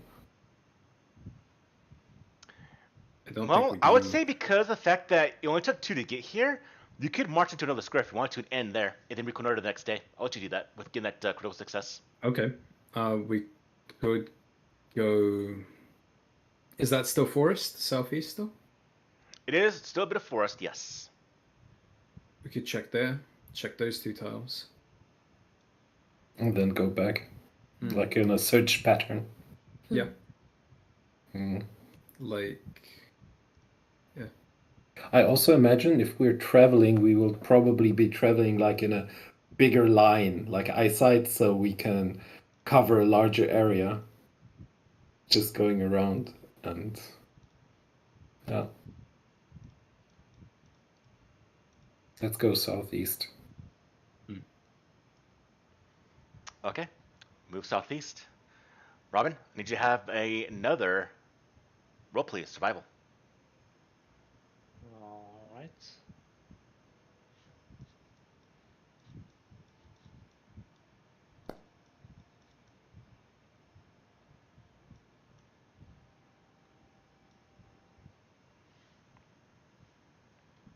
Okay.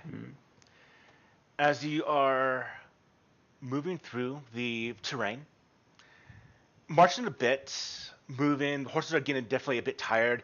You can see at some points, as you're going across a bit of hills, whatnot, you can see the landscape of the hilllands off towards the east. You suspect a little bit to the southeast would be the Stagward's fort where you were just a while ago. But so far, nothing here screams immediately at you, so if Tuscarora Lair is going to be here, we'll have to search for it. As if you did march, this would bring you to around probably 8:30 at night already. So, question would be, are we wanting to go ahead and fast camp or normal camp? What do y'all think? I kind of want to go fast camp, so we can go for Tuscarora. Yeah. Yeah. Okay. So, we'll go ahead and fast track. Go ahead and take the operations that you need. Make that easy. Okay. Between all of the cooking, I have actually ran out of rations myself. I can give you one of mine. We still have rations in the party donkey. Oh, Do we? Nope. Oh. There's just a big fat goose egg after the Oh rations. no. Oh yeah. I also just have 2 left now. Yeah. We may have to subsist. Yeah. I still have 1 in my inventory. Oh no. I have 3 days of rations left. Okay. Or well, Without times food. 7 Wait, rations. and also what about the companions? It's BYOR. Bring your own rations. Yeah. Look, you got to get themselves. But we may have to subsist, I think. I'll put all my rations in the party donkey at least. Yeah, let's Yes. put Or it just together. use them from the party donkey. Have our rations 3 out of 4. Okay. So we have 12 rations left, so we have Oh. 3 days worth of rations left if we did it. So would we be able to, instead of making camp, just roll for survival in order to subsist? Yeah, go for it. Is there a function when resting for the night to subsist? I don't believe there is. Actually, I don't think we've done it. I'll have to take a look, but I'm not sure if there is or not. Subsist is a downtime action. You try Yeah. to provide food and shelter for yourself and possibly others as well with a standard of living. DC determined by the No, I nature of the place. Oh, okay. So the buttons for rest for the night and daily preparations, I remember there being a consume ration option. I don't remember if there was a subsist option as well. Click on it. You'll find out. Mm. Rest for the night, yes. Daily preparations. No, it doesn't pop up. I thought there was. In the basic actions, there is a subsist roll you can do. You do it as with a -5 after exploration. That's what I get.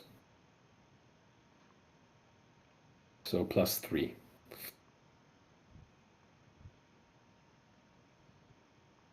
Basic We'll make this actions, easy yeah. though. To see how well you survive over the night, go ahead and give me everyone what George just did, a subsisting roll.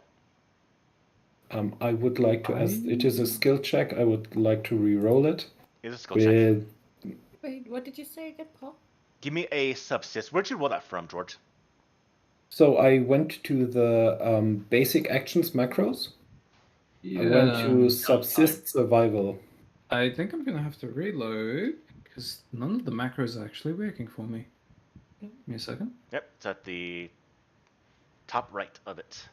Of that And screen. you can see there's an after exploration untyped malus that you can add to be rules conforming. I cannot. I can re-roll it here. Okay. And that's with a -5.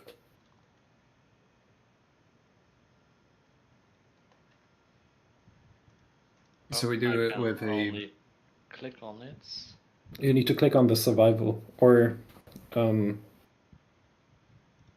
yeah. on the Okay. base actions back row. It's Robin, if you have for it. me now. Okay. Ah,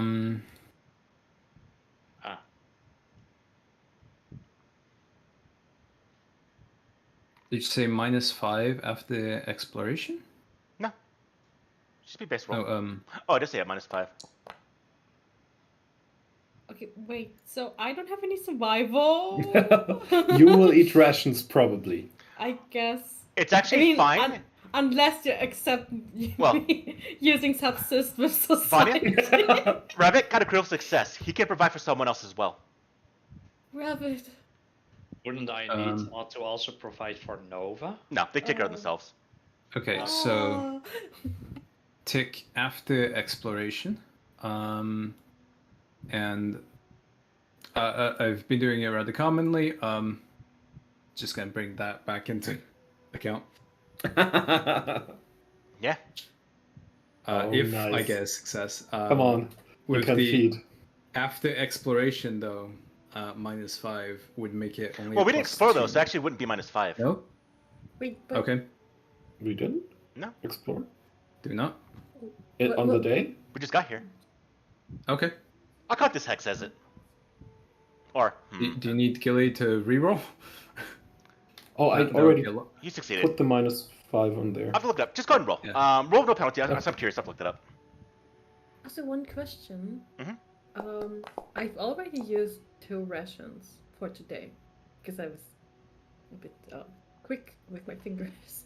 So I my clicked on it for me and Orifio. Can we return Very quick. them? Or how does it work? Well, Wait, I don't know if I got a success. So You did not.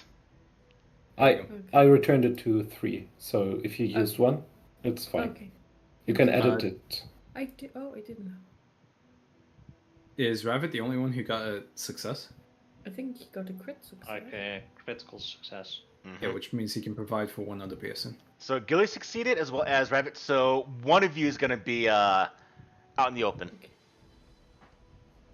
Or one of us is gonna have to, Be fatigued. or eat I- rations. Ew. I think knowing Vanya is kind of a well-off person and doesn't know much about the outside, basically, I'll provide for her. Okay. Um, Kind of you. But also, a failure is only you become fatigued until you attain sufficient food and shelter. But we need to get shelter. Yeah. So I'm going to count this as Hurricane that, yeah, you're going to be fatigued for yourself for this case. A refuel? Okay. Unless they eat something, right? The shelter but part is what's doing it. Orifiel has woodcraft, so a failure becomes a success. Right? It has to be a success. Goes to critical, not failure.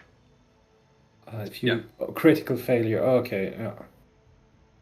Yeah, a critical okay. failure improves to a failure, and the success improves to a critical success. But there's Okay, not between, yeah. there's no in between. Doesn't anyone have a survival backpack, like with a tent and such, or?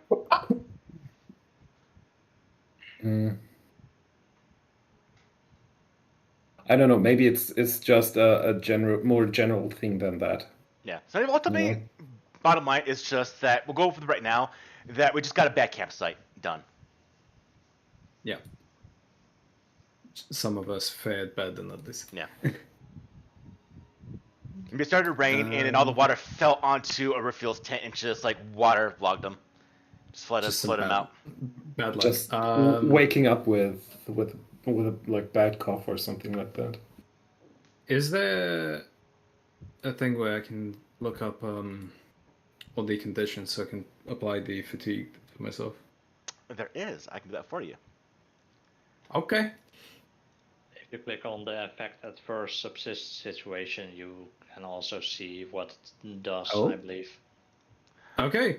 Yep. All right. So we're gonna move on to the next day. You wake up, and unfortunately, it was just kind of a bad night. As y'all do come together, and I'll do just one general roll to see how else everyone did fare. We got 4 people, so we'll see. It might not just be a reveal that happened as well. So, based on these rolls, I'm gonna go with Lindsay. Also, is having a bad time as well. Also a bit fatigued. While Knock Tristan and Amiri are fine. So, much as Amiri does come out of like her tent the next day, and she just got essentially bit by a bunch of ants, and is just annoyed and scratching her arms. Just damn it, and she's like kicking the ants from her feet, and she looks tired.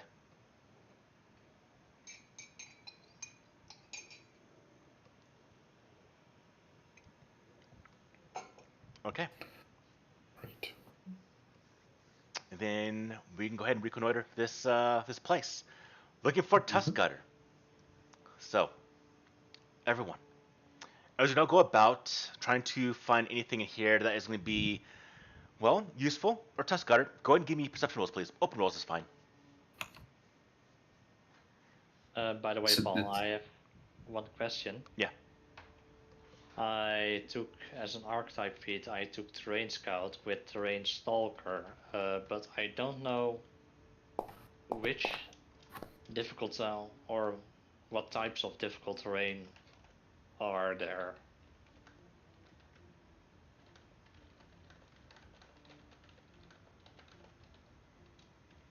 Rubble, snow, and underbrush, right? Mm-hmm. Those are the 3. This will be underbrush. Right now you're in underbrush. Paul, could I add keen eyes to the perception check or no? This one will work here, yeah. This one would work? Yeah, keen eyes will work here. Okay. I like how you're always eager to use your abilities. So, I just recently saw it, so... what type of terrain do you want to have for this Terrain Stalker there, Robin? I have Terrain Stalker twice, so rubble and underbrush. Okay. A second. Oh! Well, it's going to be Ivania, I'm guessing. Mm-hmm. There we go.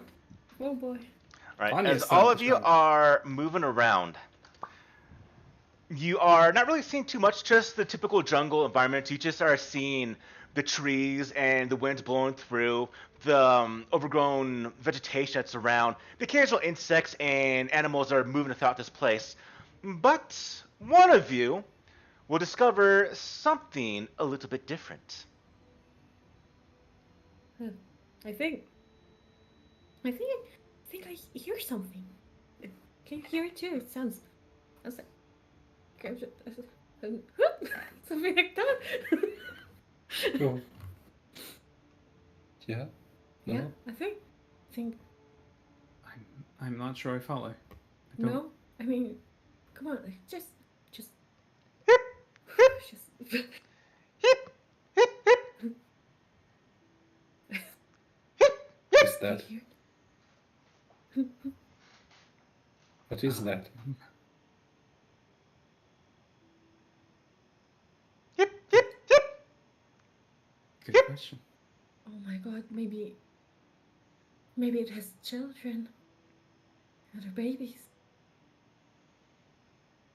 We cannot kill a mother, can we? And as you go, potentially look in the direction, you see a bit of a clearing where the noise is coming from.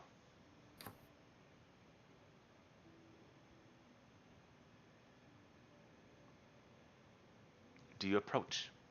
Oh, Yes. As you're approaching this clearing, you see there's actually a bit of vegetation that's around, but then a hole.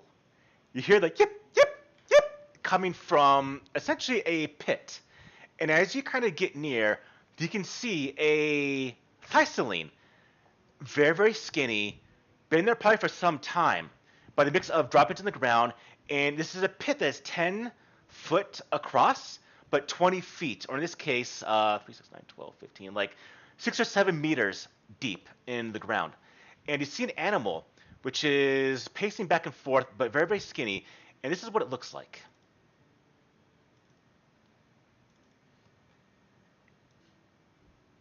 the suspense. Oh god. It's a Thylacine. It's a Thylacine. I have no idea what that is. It's a creature that went extinct in our lifetime in the real world.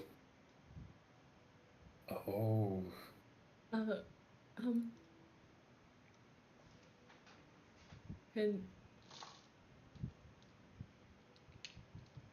going to do a very, very quick nature roll to see who here might know about said beastie. Mm-hmm. All right, these are really fantastic rolls for everyone. All right, so again, I'm just put collaborative effort. So thylacines are marsupial carnivores, and they're nocturnal predators that hunt alone, occasionally forming small packs.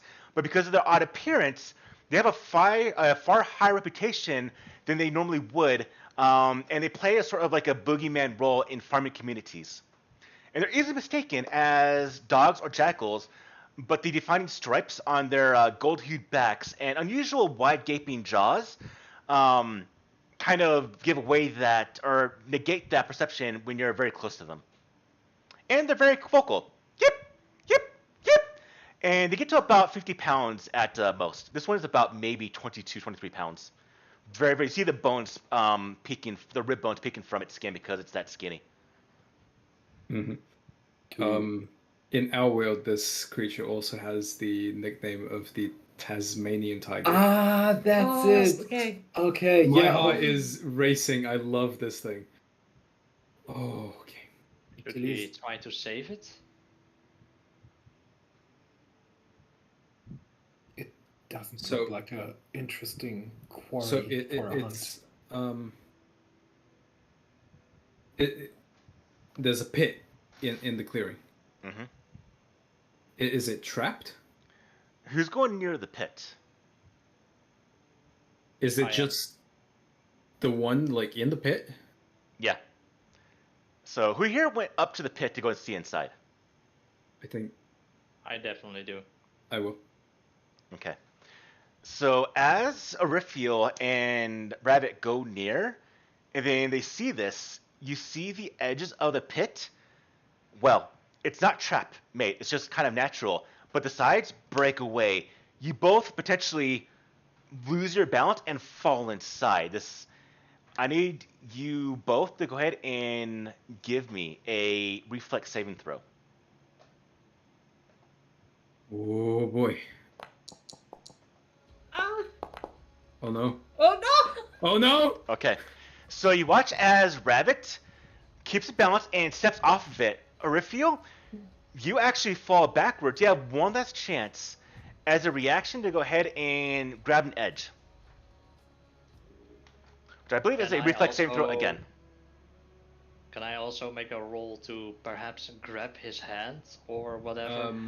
Is there a circumstance penalty to the second reflex save? No. In this case, No? you're focused on yourself, Rabbit. You can't help him here. Okay. So this would be a reflex. Yep. Okay. So as you fall, and both of you watch, as Raphael does fall, but Raphael, you're able to grab the edge, and you are dangling just above the thigh ceiling. Okay. Gilly is going to run in there and try to help. And you watch the thigh ceiling is yip, and it's literally trying to scramble up to bite you because it's that hungry. But it's far enough away you can kind of just keep your feet up as the rest of you kind of come up, keeping wary of the edge, and you pull. I say a rabbit's probably nearby, so rabbit probably pull a Raphael off the side and back up to the top. Okay.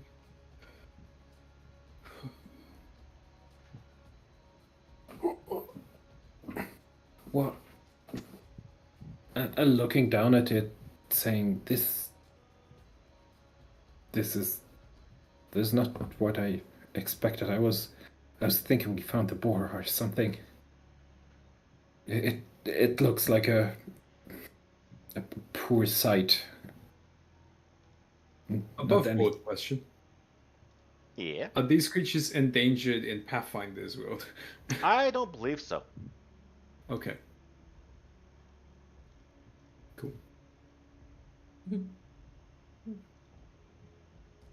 Should we put it out of its misery? Look right at the staff, doesn't it? I don't want to put it out of its misery. I have an other idea, perhaps. I have some sleep arrows in my inventory, so we could possibly put it to sleep and then get it out of the pit. Have you done something like that before? Is that... Or you met Nova?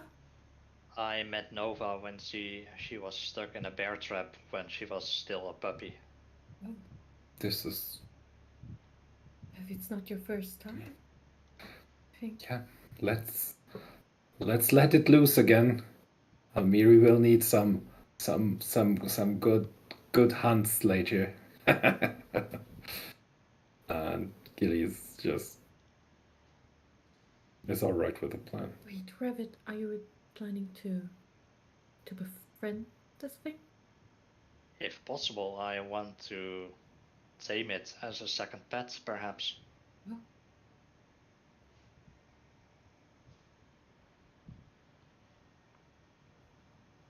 Okay. Am I allowed to do so, Paul? I think there's a general feature or a class feature that allows you to have two companions, but beyond that, if you do tame it, you have to have one or the other. It will take another. It will take a Beastmaster archetype. That'll do it. You can tame it. Like Go ahead. there are very few ways of getting two animal companions. And they're both like mostly it's through archetypes. I believe Beastmaster is one of them. Though you can only have one active at a time. Yeah. Yeah, I'm not taking both of them into Metal Touch, but if I can have multiple pets. Oh, it's then cool. I Yeah, can I'll let switch you type it. It's not or- going to be if you're not taking it. The class feature, it's you literally building the relationship. It's going to be much longer and harder to do, but you can do it.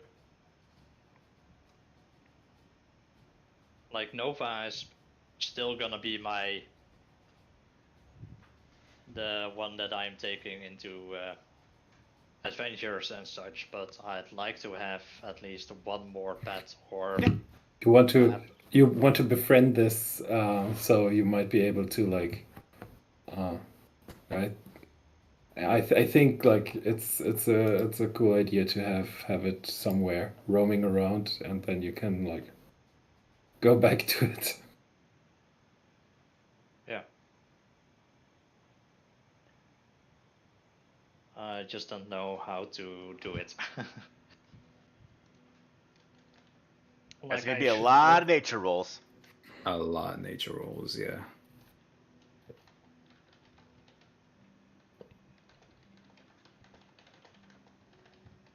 But I guess we need to get it out of the pit first. So with the sleep arrows? Well, since if we jump down now, we probably would lose some limbs or whatever. That is a possibility. Yep. Yeah. So in that case, I'd like to use a sleep arrow to put it to sleep and then safely get it out of the pit, I guess. What is it? Is it poison? No, it's just a sleep arrow. How do you? Magical. Ah,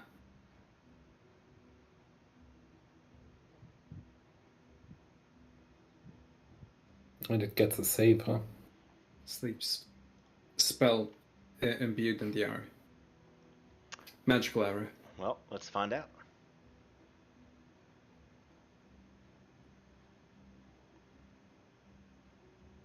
I guess I do need to make an attack roll, right? Go ahead and see if you can hit it. If you miss, you just lose the arrow. So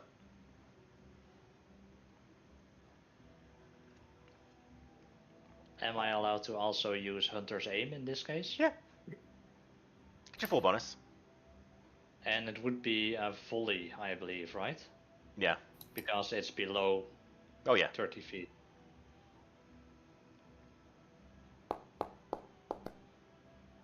Okay, so you definitely smash the arrow right next to the face of the Thyceline. And let's see. I hope that's gonna be a hit.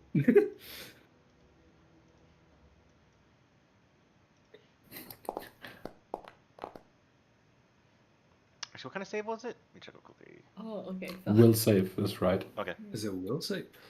That does make sense. It's a magical sleep. But it's a DC of 17, so... I rolled a 10. So it goes to the ground, falls asleep, and is now fully sleeping.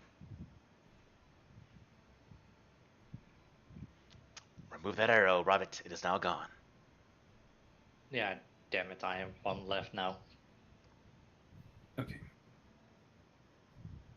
You want to tame it? Have you done this kind of thing before?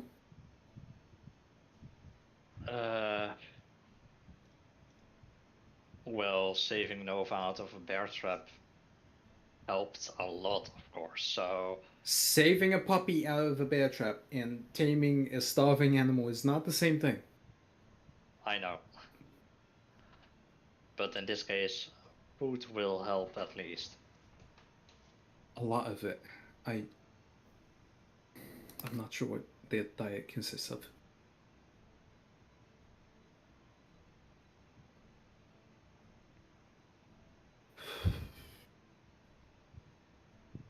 Maybe you would like boar.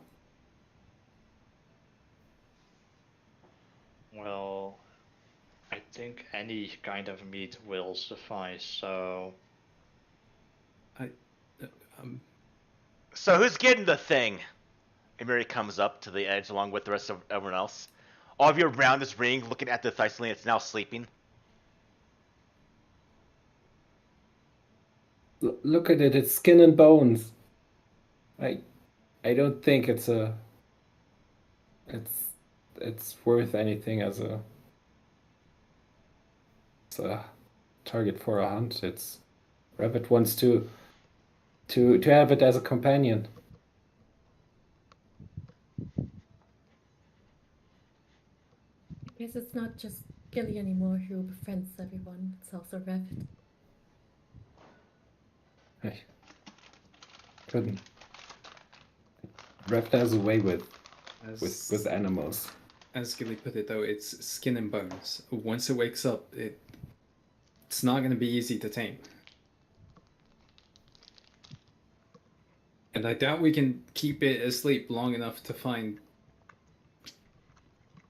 a good haul of food for it. Well, in that case, we should start hunting now, I guess. You are really set on this. Okay. Well, of course, an animal in trouble is something that I can't let go. Okay, I guess we're doing this.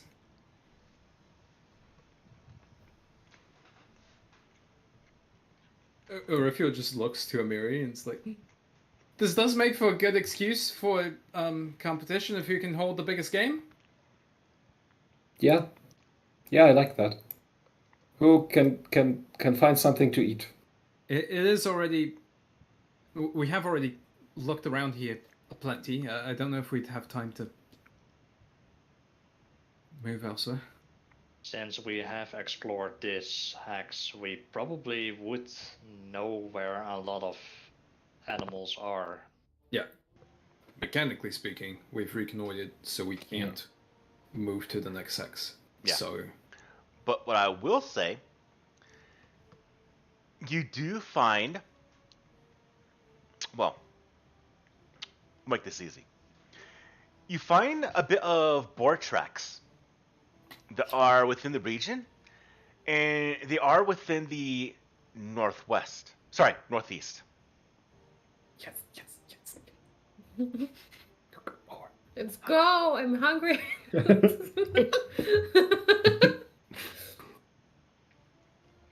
Northwest. Northeast. My apologies. Northeast.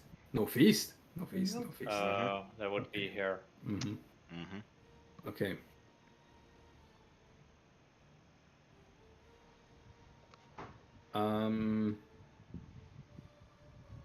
I guess we'll be hunting. Is this gonna be survival rules to hunt? So that Robin can like tame the thylacine? Yeah, let's make a competition. I like that idea. Gilly likes that idea. I was trying to engage Amiri. Yeah. I'm going to kill that boar. This Thysseline isn't worth any effort, especially if Rabbit wants to tame the beast. My point. I'm all for killing the boar, but I agree with you. The thylacine is not going to be worth it, and if Rabbit wants to tame it, we're going to need food. A lot of it. Let's go find this tusk gutter. She gets a smile on her face. And Gilly would like to say to kind of get Rifio's point across. It's a warm up. It's a warm up for Tusk Gutter. A small hunt before the big hunt. Whilst we're at it, we might come across its tracks. Let's go. So the question is, are we taking everyone together towards the boat tracks? We're just the next hex over, so we do know that now. Or are we having some stay back while Rabbit has a Thysseline, or how are we kind of doing this approach right here? Okay, well, to my understanding of the rules, we can only take one set of actions, right? Yeah. Theoretically, we have to wait till the next day to go ahead and actually go to the next hex. Right. So for this day, whilst the thylacine is asleep, we're hunting. Yeah, like even small game. Like just there is probably something around. So that at the end of the day, when the thylacine wakes up, Rabbit can try to feed it. Okay, so in this case, And quell it. everyone, go ahead and give me survival rolls that are hunting. So, Robin, you're probably staying there actually with the Thysseline. So, Robin, you're probably going to be part of this, or in this case, I should say, Rabbit. Yeah, that's Come on, Vanya. You can get in on this competition too. Don't worry, it's easy. Can I try despite not being trained? Or you can aid someone if you want to. I think I would aid. Would this count under subsisting? Never mind. I think I cannot decide on who I aid anymore. This doesn't I'm feel going to fair. I'm going to re-roll it. Okay, with wait. halfling Before you luck. reroll, I will aid you. Okay. I think that's the most fair. Okay. And Yeah, Gilly recruited you, so. Yeah, can I make this a critical success through woodcraft if a You 20 definitely is can. a success? You can make it Awesome. critical success. Whoa, unfair. um, So Vanya wants to aid. Let me play the elf and be good at being an elf! But are you a wood elf? Shut up! I just wonder how should I even aid. I was thinking I have the taxidermy lore. How But does that that doesn't help make out sense. here? It's like only the after, right? It doesn't make sense for the before. Maybe for for the hunt, I can show her to make herself be more unseen. I can use my stealth I tell you for what. aid. Actually, no. Tax. I'll let you do taxidermy. I think I might be going the same thing with Andrew here. Is you might be able to find a way to disguise, like maybe a way to get closer to like the boars or whatnot, or using the knowledge of the dead animal in a way to help out. Yeah, like using the knowledge of carcasses. I was thinking like taxidermy lore, although not direct, would actually be really useful for skinning animals. Yeah. Oh yeah, yeah, yeah. I will aid like that. Let's go. Thank you so much. There you go. Could I also borrow Gilly my stag helmet so he can she can look like a stag? No. No. That's a little metagaming right there. I'm not gonna do that. I'll re-roll it with halfling luck with the +1. But I'll from- say with the taxidermy, Is I'll it give this as a alright? critical success. So go ahead and have +2 to the roll there, Gilly. All right, let's see if we can beat our. Come on. Almost a 20. We got from 1 to a 2. You got a 12.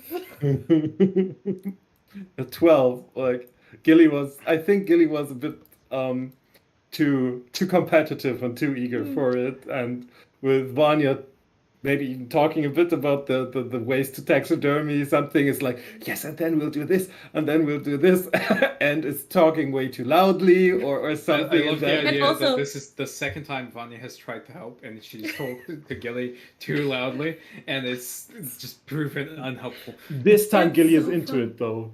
Oh, interesting. Could Amiri roll as well? Because I would assume she Does- also joins. Yes, is Amiri So joining in the warm-up, and can she get a critical success and beat Orifio? Let's find out. I'm rooting for Rivio. I'm rooting for Amiri, my GM NPC. GM NPC, let's go. Oh! I was always rooting for Amiri. Just wanted to run it out there. So we're looking for boars right now. We're looking for food to bring back to the campsite, correct? Yeah. Okay, so as Amiri and all of you are moving forward, Rabbit is attending to Nathaniel, while I'll say Lindsay and the rest of you are attending to the campsite. So as we're moving forward, we encounter an old boar nesting area, and as we're looking through, well, we see that there's a couple of their small baby ones, but it's actually a much larger. It's actually the old den of a very, very large boar. Amiri, excited. It's gotta be Tuskgutter. It's gotta be Tuskgutter. And as she's getting excited moving forward, you see a couple of other boars there, and then you spring the trap to go ahead and catch them. You watch as Amiri just runs forward and grabs one of the boars by the tusk and literally just lifts it and just slams it against the ground and breaks its back and then quickly takes care of the boar. I'm scared. We watch as Gilly is being followed by Vanya. And Vanya, what are you kind of saying in a broad term to Gilly?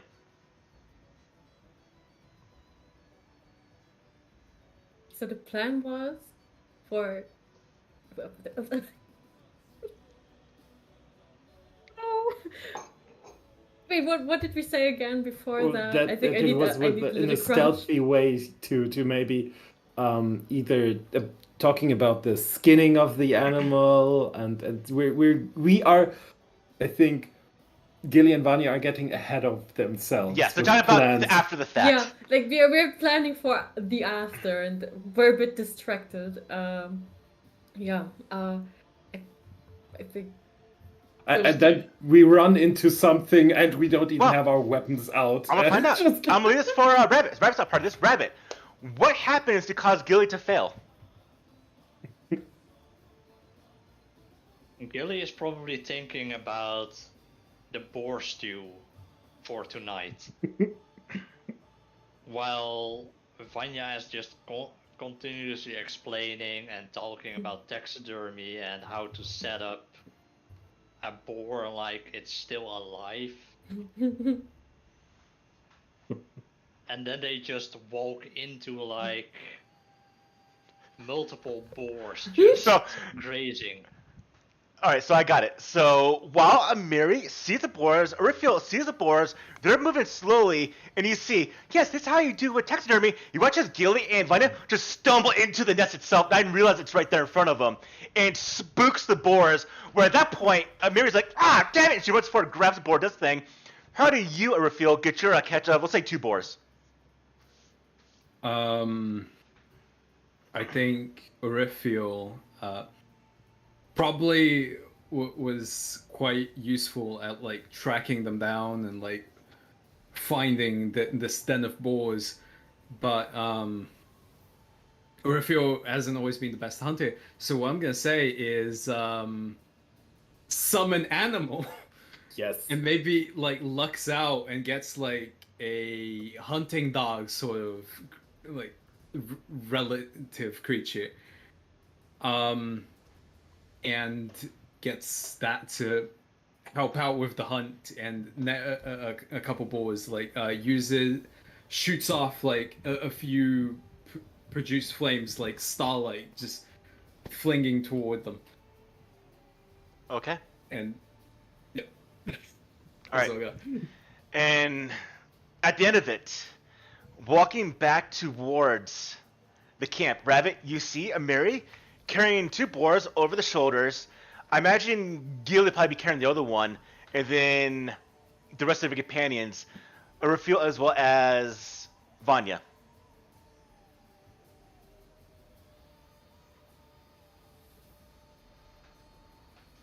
Well, that looks definitely like enough meat for the upcoming time. Could have been better if this one didn't just blunder into their nesting area. They did kind of scatter, yeah. Shut up, you got 3 of them. Could have been 5. This'll be enough. Can you eat all of them? Of course I can. And she dumps the carcasses on the ground next to you, Rabbit. Would we even have needed 5? I think sometimes we just get as many as I think we need.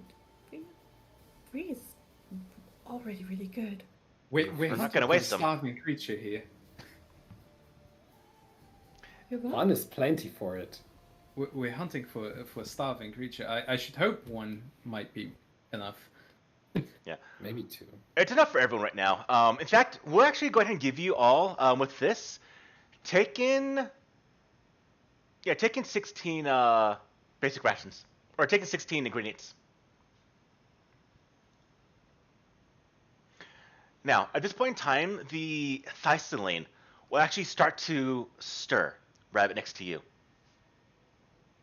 We'll start to overcome the effects of the sleep arrow. He is still in the pit, right? Oh, we live in the pit, or are you going to take him out? You can't take him inside the pit. True. It'll feel trapped, so Yeah. it'll be more panicked. I think I've taken it out of the pit at least. Okay. While it was still asleep. Okay. Now, the question I have to you, Rabbit, is when you do take it out of the pit and you put it somewhere on the ground or whatnot, do you bind it? Do you muzzle it? Do you let it just be free and try it? What do you do?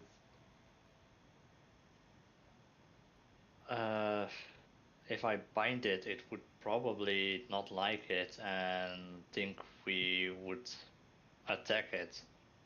So I think I make some sort of makeshift cage, probably. But Okay, I'll give you this. This would be the knowledge your ranger would know. So your best chance of succeeding would be to have no cage, not tied up, nothing like that. But if you do fail, it's gonna run away. If you keep it in a cage, It'd be a much harder opportunity, but if you do fail, you have a couple of retries later on as the time does proceed forward. In that case, I would let it be free at least. Okay. Use that hero point. Luke, use the hero point. So, I'm definitely gonna use it if I need it. Yeah. as it does stir, starts to wake up, but you hear the noise. It's starting to get the dreaming, yip, yip, yip, yip, and it starts to wake up, and you see it start its eyes now open, its muzzle turns, and the first thing it sees is going to be you, Rabbit, because you're right there on the spot. Nova, a little bit of ways away, Nova's hunched down, hair risen up, and just staring at the Thysseline in case it does attack you. And the Thysseline sees you, and you see immediately a growl does start to form in its throat. The hairs on it start to rise. Its eyes start to narrow a little bit. Tell me what's your first. You're going to obviously do a nature roll here, but what do you do accompanied with that nature roll? How do you enact that roll? Knowing it's hungry, I probably have a rather large piece of boar meat with me that I'm just gonna throw to him. You going to toss it to him? Yeah. Okay. Go ahead and give me a nature roll.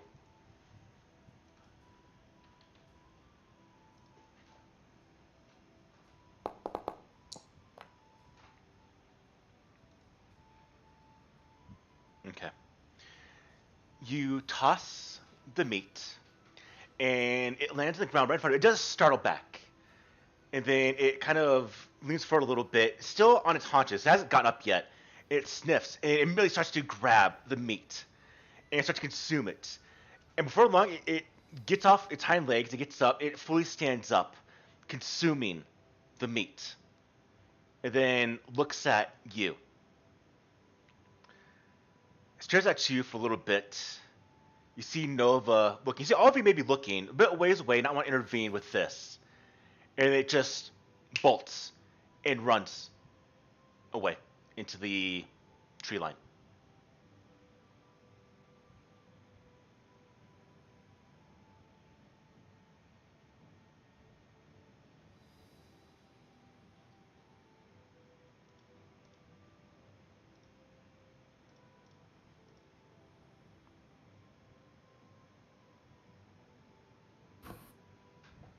Well, I knew it was hard at least. We could track it. If it was truly meant to be, you will find it again. Well, it didn't attack me at least. So perhaps we'll come across it again If sooner it has, or later. if it has a den, we could always figure out where that is from its tracks. Maybe come back to it.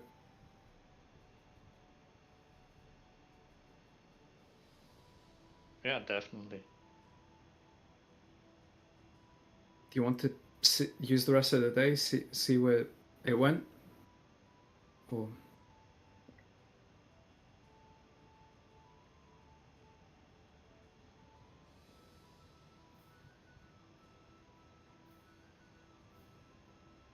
Yeah, I think that would be a good decision to make at least. let's track it then.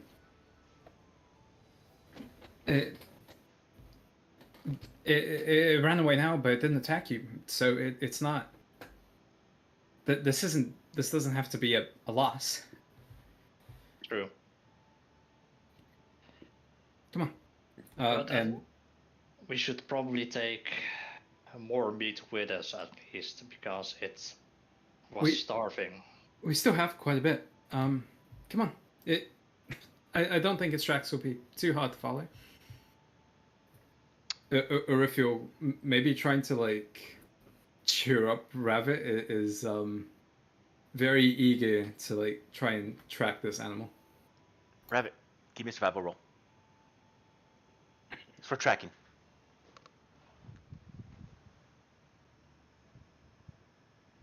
Can I also add to track hunted prey because Yeah. of... Yeah, if you can. Okay.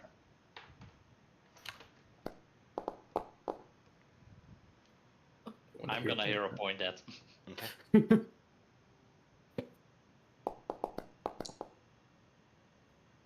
It's better. A little better.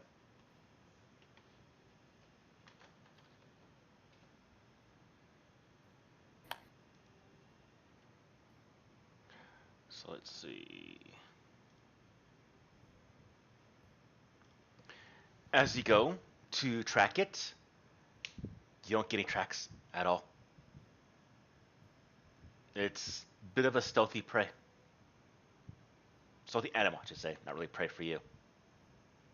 But you lose sight of tracks of where it went. Can I give it a go? You can.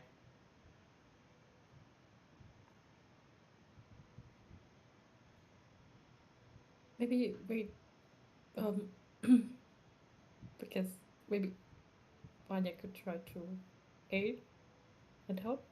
Maybe How do you How want to would aid? you aid in tracking? I don't know. We're gonna talk about I don't taxidermy. know. I just yeah, probably that's not. But I really want this to work.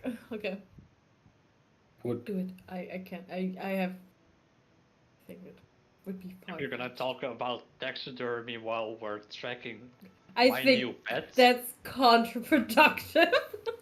It does sound very counterproductive. I would be pissed at that moment.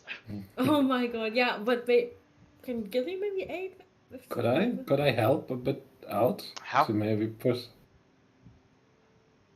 Yeah. How would you help Possible? out? So one thing Gilly can do is,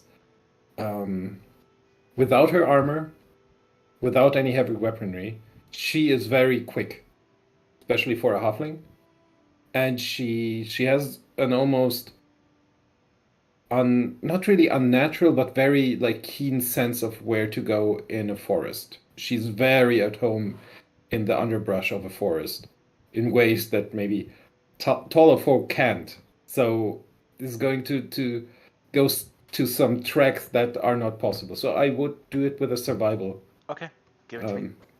And yeah, Okay, +1 to your roll, Urfiel. As you now move to see if you can find the tracks that rabbit did lose. May have been better to just do it yourself with that roll. Jeez. Oh, okay. you have a plus Come 8 on, too, come right? on, come on. Yeah, come on! 30! 29 with a... So, as you Or start was it plus tracking 2 it, or plus 1? Urfiel, then. it doesn't matter. Plus 1. As you start tracking it, you realize you're following the tracks, and the tracks are circling your camp. And you realize that the Thistling didn't run away. It's back in the pit. No. No, sorry. It's actually, it's circling Rabbit, but in a further distance. Like, I like Urfiel, like following the tracks, kind of pieces together, has this sort of eureka moment, and like calls out to Gilly. Wait a minute, Yeah. let's go back. Okay. And like, Urfiel comes back to Rabbit. Rabbit, I think you've got its interest. It's circling us. It may be shy to approach because there's a lot of us. Leave some food out. When we sleep, when our guard is down and we look vulnerable, it might be more inclined to approach. I think it's somewhere in the area still.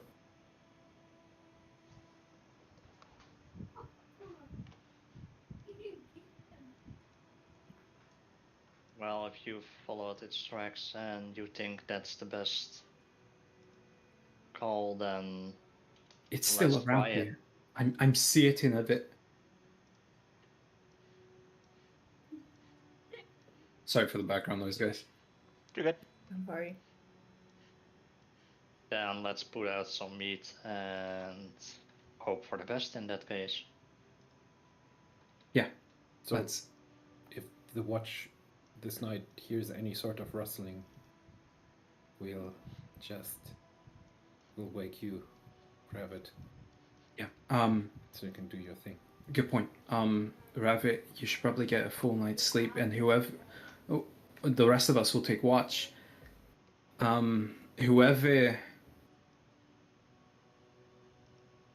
Whoever hears anything or sees anything of it coming will wake you, so that you can take another shot at taming it. I don't know.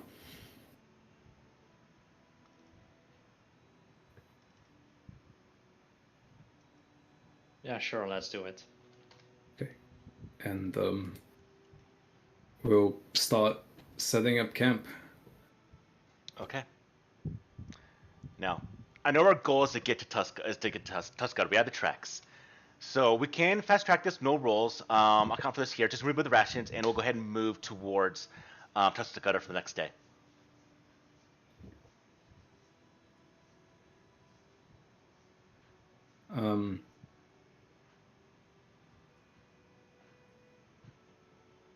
Okay. So we'll just use up the rations from the party donkey. Yep. So we'll need to use up 4 rations for ourselves. Does the Thylacine approach in the middle of the night? In the middle of the night, the Thylacine would approach to get the food. Whoever's on watch maybe like wake up Rabbit and. Well, let's do this. Make this easy. I'm just gonna go 1, 2, 3, 4 in the order of my camera feed, and so one on watch that is gonna be for it is gonna be you, Arifiel. You're gonna watch when you see the Thylacine is around. You see it in the outskirts. You hear the occasional yip, yip, yip, Yep. as it's going to stiff around. Yeah, like I think I would have like Laras like going around the trees, keeping like an extra close eye, and before the Thylacine approaches, Laras would come to Rifiel and give a little chirp, like a little pat on the Rifiel's robe, just signaling its approach, and Urifiel would slowly, just without trying to make much noise, just come to Ravit and try to nudge him awake.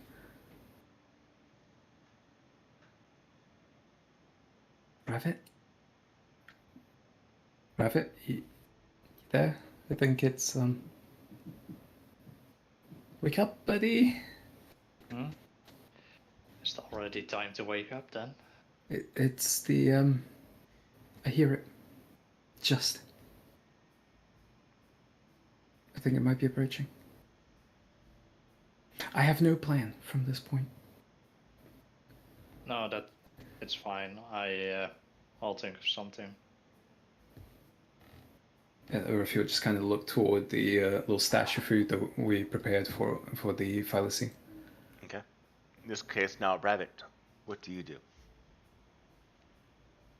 I walk over to our own stash of food. Okay. Grab a piece of meat of it. And I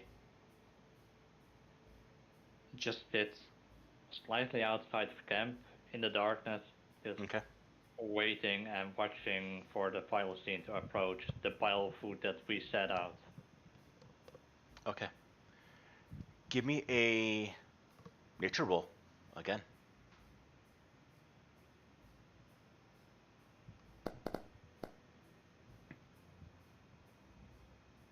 Oh my Okay. god. Almost a natural No. 20. Oh. Ooh. So as you are leaving out and waiting for the Thessaline, you see it off in the distance a little bit, but your presence there right now, whatever you do, maybe unnerves it in so much way, and it does kind of just skitter off, and never actually comes for the food after that.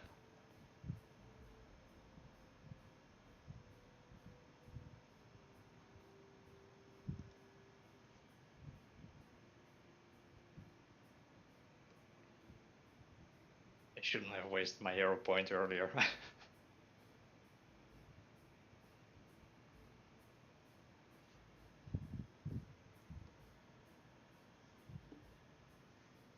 S- After it seeming to be gone, or if you're just gonna approach Rabbit. No luck? No, I guess it ran away after noticing me. There may still be another chance next night, maybe. It might follow us. Yeah, perhaps, but we shouldn't stay here since we're still trying to hunt Tuskgutter in the first place. We actually found quite a few tracks, and maybe Tuskgutter's all done. What we're assuming to be. So he actually might be closer than we think.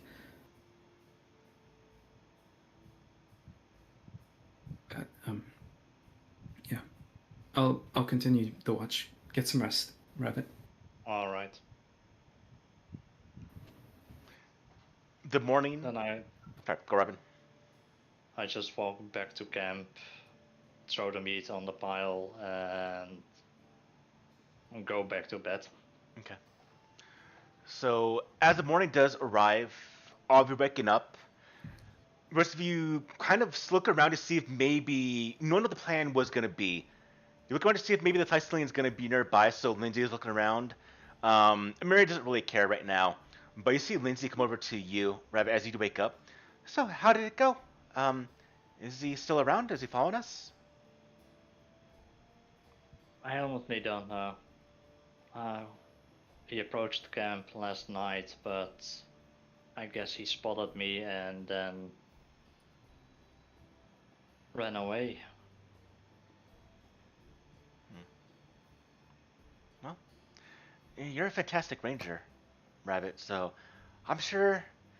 I mean, it's already stuck around, so maybe it'll stick around again. So keep your head up. And she squeezes your forearm, and she walks away. And she grabs a lute and starts to play a bit of a merry tune to kind of ultimately cheer you up, Rabbit. She starts to play a bit of music.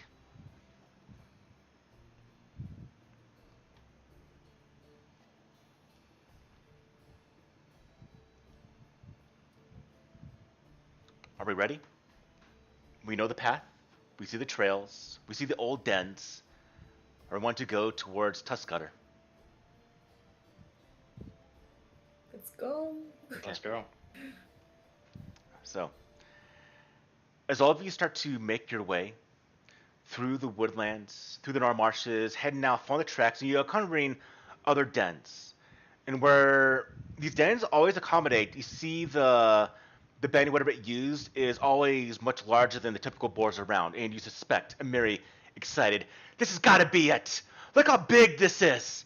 And she suspects that you are on the tail of Tuskgutter. You're coming across other pieces of trees that have the grooves where the boars would engrave their tusk into them. And you do travel. Following the way. And it is around just before midday. While you're moving through, you see the fresh signs of boar tracks and ones that are a little bit bigger as well. And as you are going, you see in the distance a bit of a clearing and a large grouping of tracks that go to a cave. And Amiri, excited, the rest of you can get an idea, can get a sense that you are at the right location. You don't see. Hey, it's this map again. It is. I'll reuse some maps. You don't see the board currently right now, but you do see that there's a definite area, a cave, off a little bit to the distance, to the northeast of this little map. And you very much suspect. Well, he's right there. I didn't mean to have him right there. He's right there right now. So you suspect that he's very much going to be here, this beast.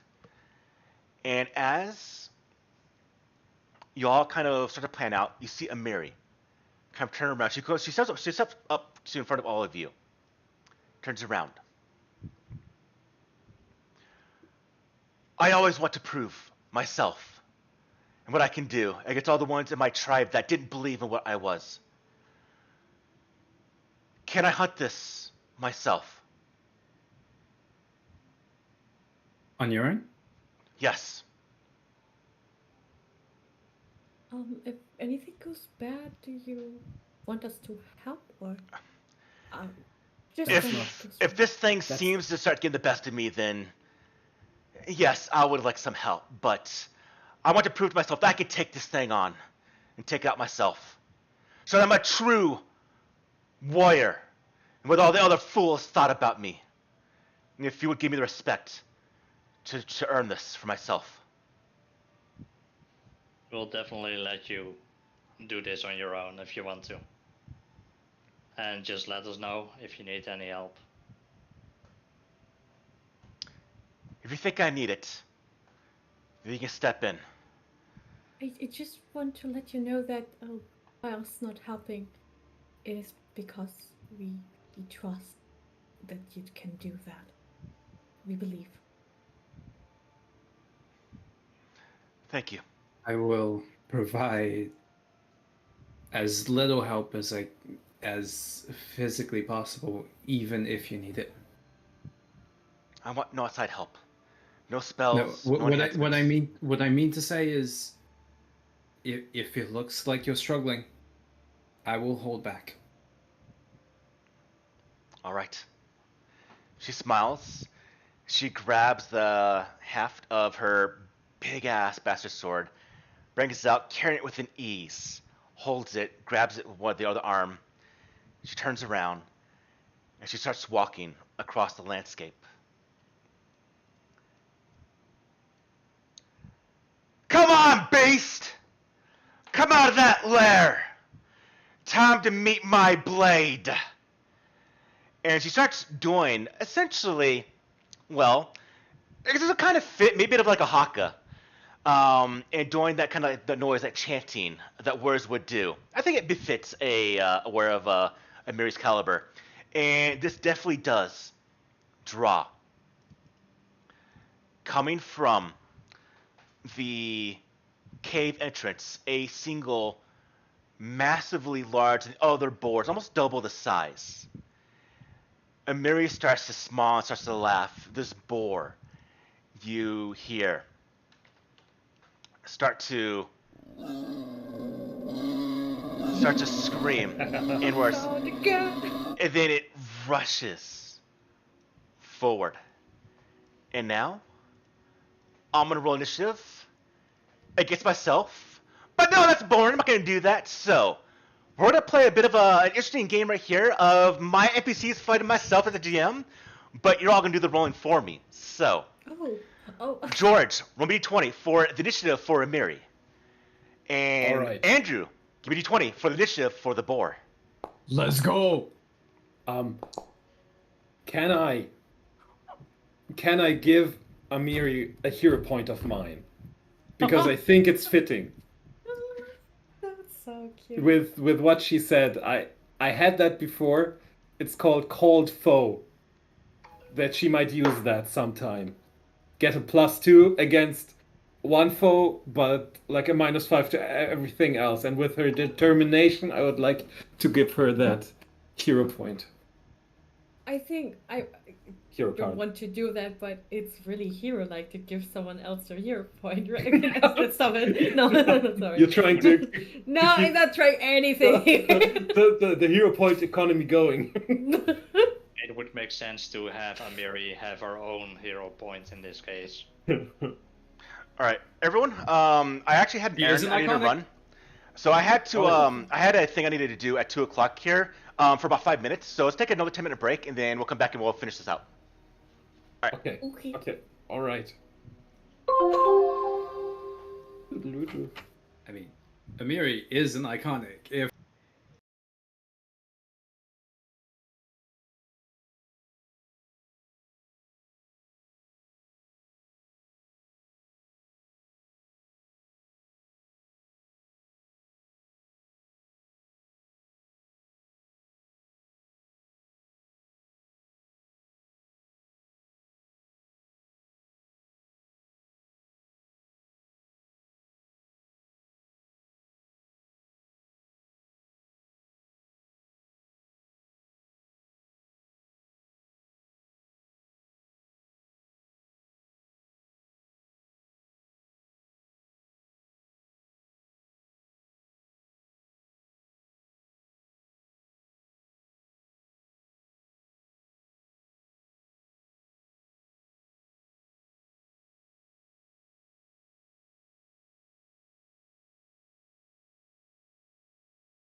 that allow for multiple animal companions. There's Beastmaster and there's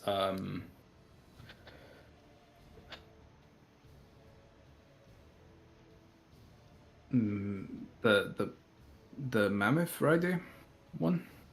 Isn't that like Quest of the Frozen for the Frozen Flame, maybe? Yes, it is. Okay, it's AP specific. Uncommon archetype. Yeah, okay. It's I'm- like I'm gonna turn off my microphone and go to the toilet real quick, but I'm still gonna listen. You should do us on break! What the hell? We were in a discussion, Paul. It was very Sorry. important. Ranger, EF2E. I don't know if there's any ranger feats that allow for it. Control F, animal.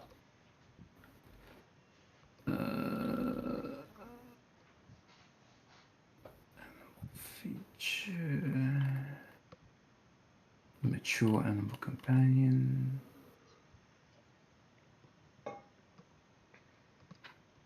What if I control F, companion?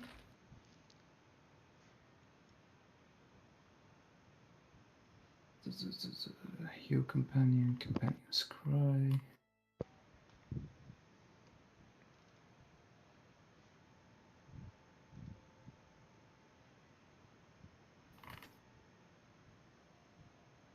Enlarge. No. I don't. Like searching the keywords animal companion, I don't see any feats in the ranger list. I don't think. Give me a second. Never mind. Nephis, please load everything. I do not have an issue with like a huge thing for me to scroll through. Please. I think it's Nethys that has a problem with that. It has to server costs, you know. Right. Yeah, they recently bought some new stuff.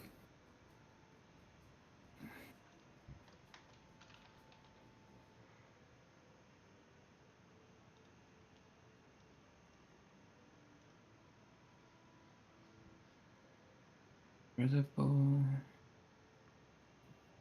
Side by side.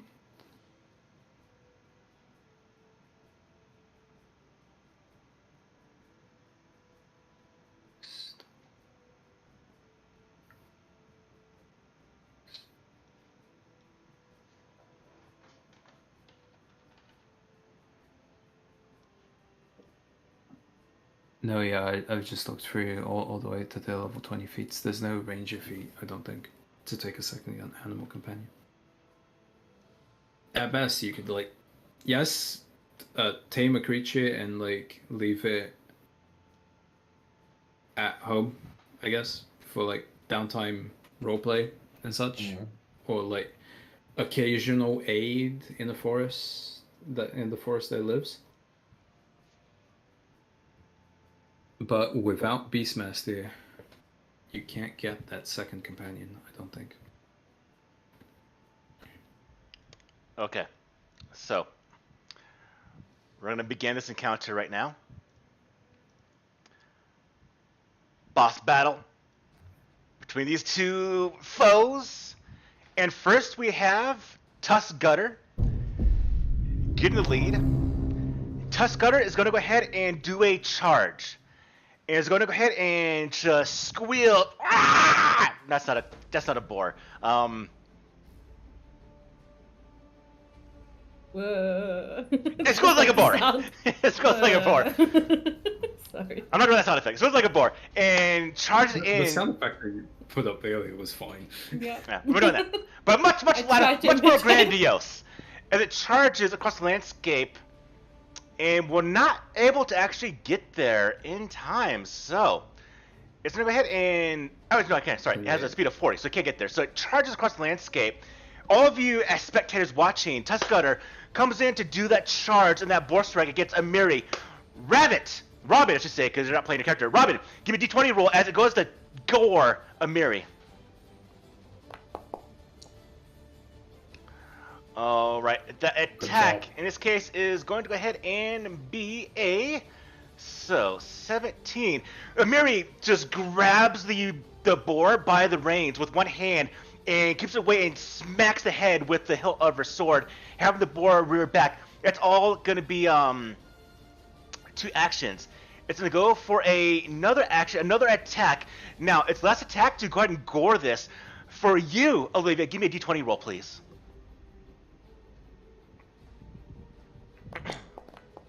Oh. Okay.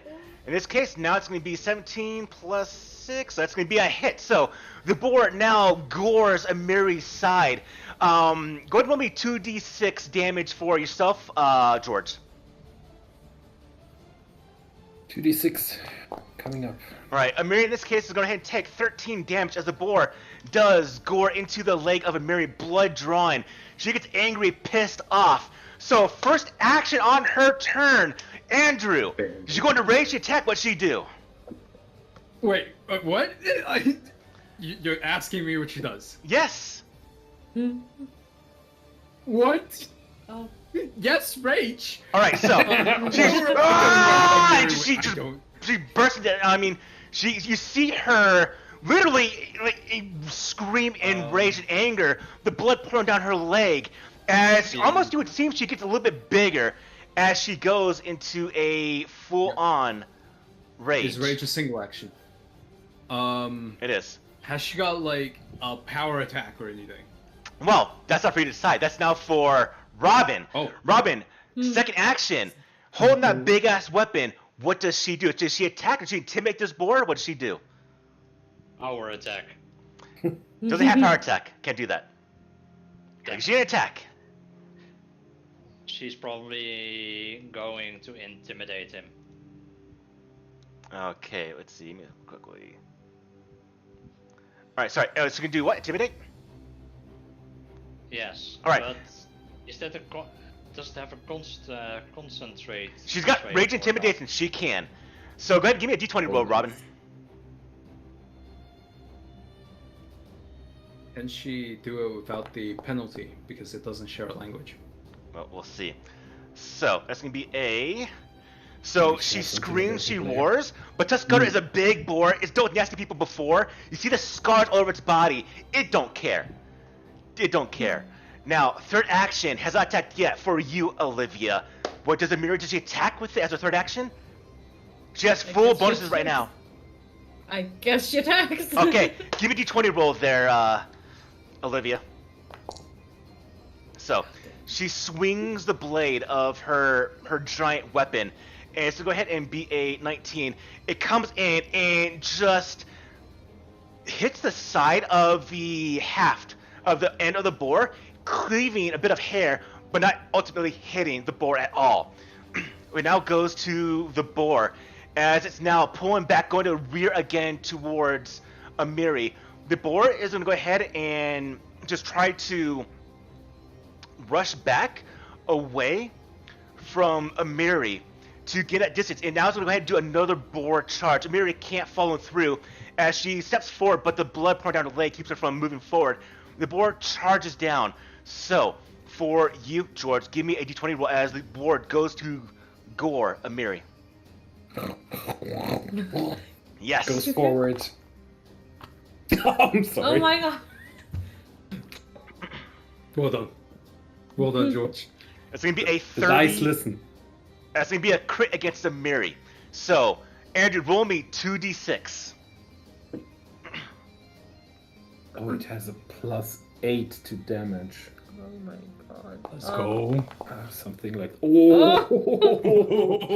Why are you killing her, man? Okay, so that's going to be 16. That's going to be 32 damage. Ooh. As the boar comes in and just completely hits her in the gut. And you see the blood pouring down her abdomen right now. Boar is done. Now we go to Robin. She's wounded. She right now is badly injured. Tuskar has not even been hit yet. Now, do you rush in as Rabbit or do you attack with Amiri?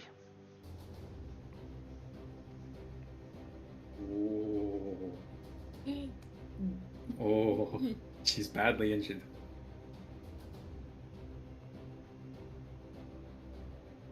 I think if I'm gonna help her, then she's gonna be pissed at me. At this moment, at least. But I don't know what actions she has, or because I've never played the barbarian. Like, I don't know if she has a power attack or She not. doesn't. Or Right now, she has has attacks. She has basic attacks. All action. she got right now. And basic actions and attack. Yeah, she can sweep, but there's nothing to sweep next to. Okay. She can charge, but can't charge right now because it's right next to him. So trying to intimidate again. Although we did fail, so it's not gonna work. So, yeah, attacking is all we can do. So she's attacking. So, How does charge work? sudden charge is you dash up to the foe, strike twice, and you swing. So it's 2 actions for essentially 3 actions. But she has no bonus for it. Okay. So all she can do right now is It's to cover attack. ground. I get it. Okay. I'm gonna attack then. Okay. As Amiri, not as myself. Okay. Give me d20 roll the rabbit.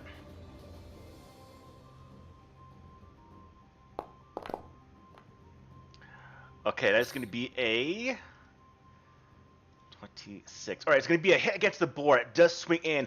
Olivia, go ahead and give me, please, a d12 roll.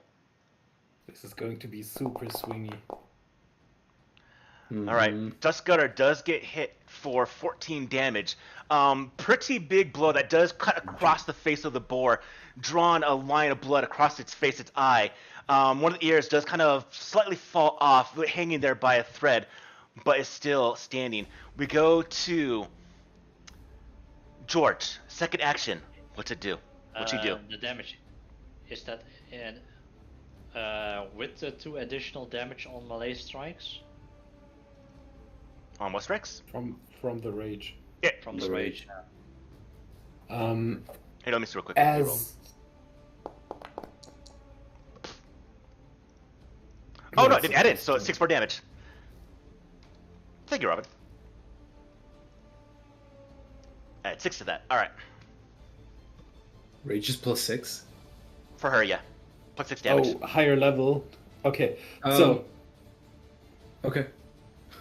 one more thing.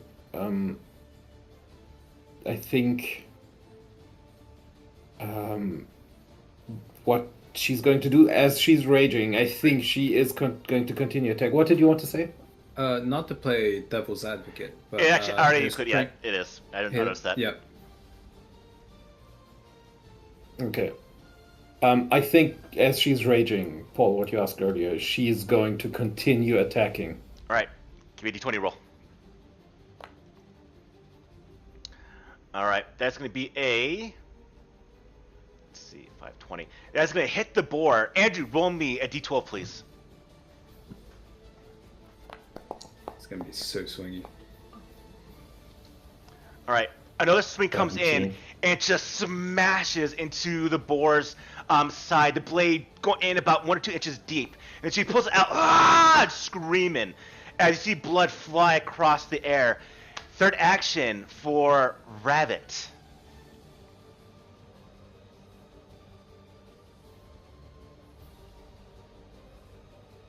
Now, I'll say she doesn't want to move back because of the fact that it's going to charge her if she does. So she's got to hold her position. Is she going for that swing, or is she going for a another thing? What do you think?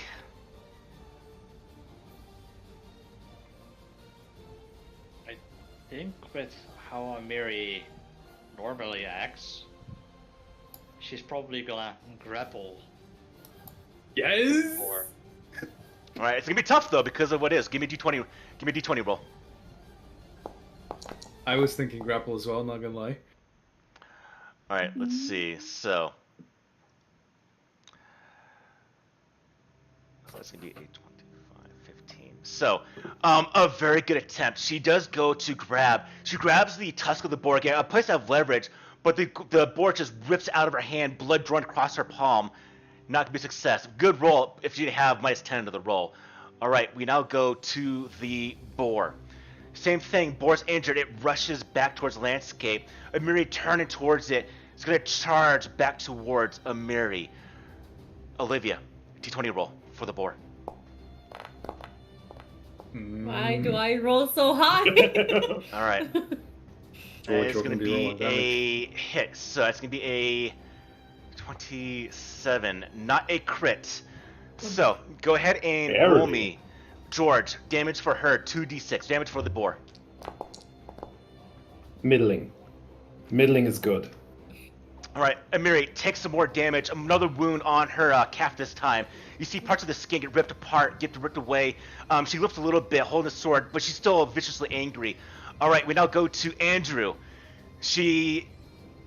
What do you got? He is not near death yet, so Orifio is not going to help. Now she's going to grapple it because I think Amir is getting tired of the whole hit and run maneuver. Okay, give me a d20 roll.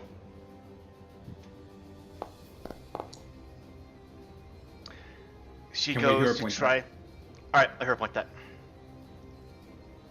Or just give me another d20 roll. Yep. I'll deduct it from my own if you want. No, she got two of them.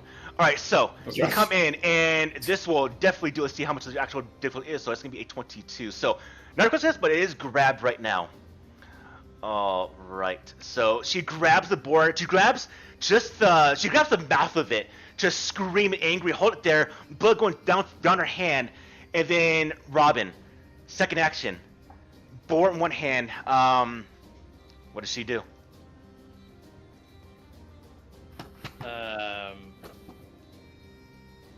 I'm going to attack with Amiri, but aside from that, as Revit, I'm gonna use Hunter's Aim and Hunt Prey to prepare in case she Okay. needs help.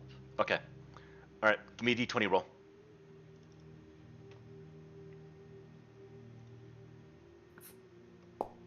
Revit's faith kind of wavering, just lining up his shot.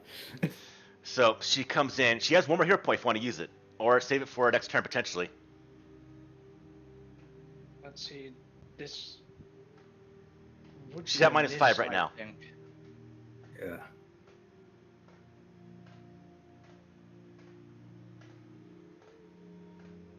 I'm gonna use her second hero point Okay. in this case. Roll it again. She Ooh, swings, it's but the worse. board trying to get out of her grasp can't do it. All right, third action for you, Olivia. Oh.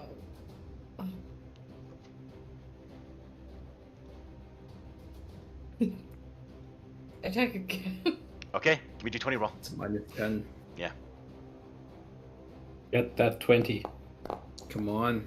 It was All so right, close she's to trying, not working. All right, the boar in the grasp of Amiri try to break free. George, go ahead and give me a d20 roll as it tries to break free from the grasp of Amiri. Maybe it's squealing now, like trying to get out. All right, 12. So, it is going to go ahead and actually break free from Amiri's grasp. As it does one action, it is going to move back for its second action. But now it's actually waiting to rear up and charge. It can't do anything right now. It's just going to go ahead and just sit there and shake its head to get ready for an attack. We're now going to go back to the next round. So for you, Andrew, as the boar is getting ready to charge back towards Amiri, what do you do? Does she have any equipment? Like any potions or anything? She does not. She does not. No, she got a healing potion. Want to have her use it? She's got a minor one. Would Amiri use a healing potion? Would Amiri use a healing potion? By While rage. raging. Probably raging? not. Yeah, I probably don't not. think so. No. All right. She can charge now. The healing potion is for after. Charge. I She think. charges, grabs the sword, screaming forward, angry. You see the blood kind of pouring down her body from the wounds from the boar. All right, give me a d20 roll there, Andrew. Yep. That just What? bounced. That bounced. God damn. All right. Comes in, doesn't get it. Second action, Robin. Or last action, Robin. But we'll have -5 to attack roll.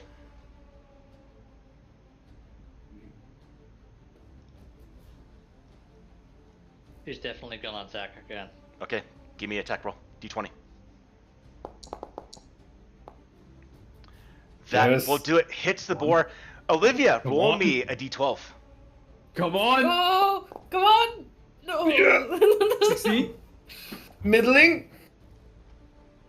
all the Amiri pointers. comes in, just swings the sword down, and just moves aside and decapitates the boar.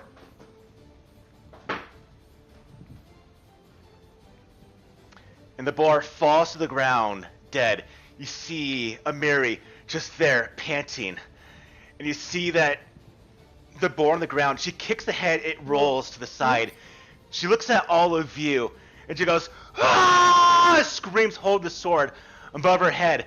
And just, you see and hear that guttural, just a yell from her throat, from her body into the air. And then she looks down, she slams that sword to the ground. And you watch as she kind of waits a little bit for that adrenaline in her to die down. We've got a lot of food tonight. And feel- just... Puts a hand to Amiri's shoulder and just immediately gonna do a heal. And the pit stop team is just going to Amiri, and Gilly's going to hold it up to the wound in her leg and heal 12 with lay on hands there. Ooh, Thank you. 22 healing us together. You watch as Tristan will come by and do a level 3 heal. I don't think that's necessary. She's just injured at this point. Now he wants to show us how it's really done with a level 3 heal. Cool. And Amiri gets fully healed. She looks at all of you. Thank you Well done. for respecting me for that fight. Thank you. Had all the faith in you. Never doubted you. She roars one more time, and in a sense of not weakness, but something you've never really seen before, she actually goes and hugs all of you in a very, very tight embrace.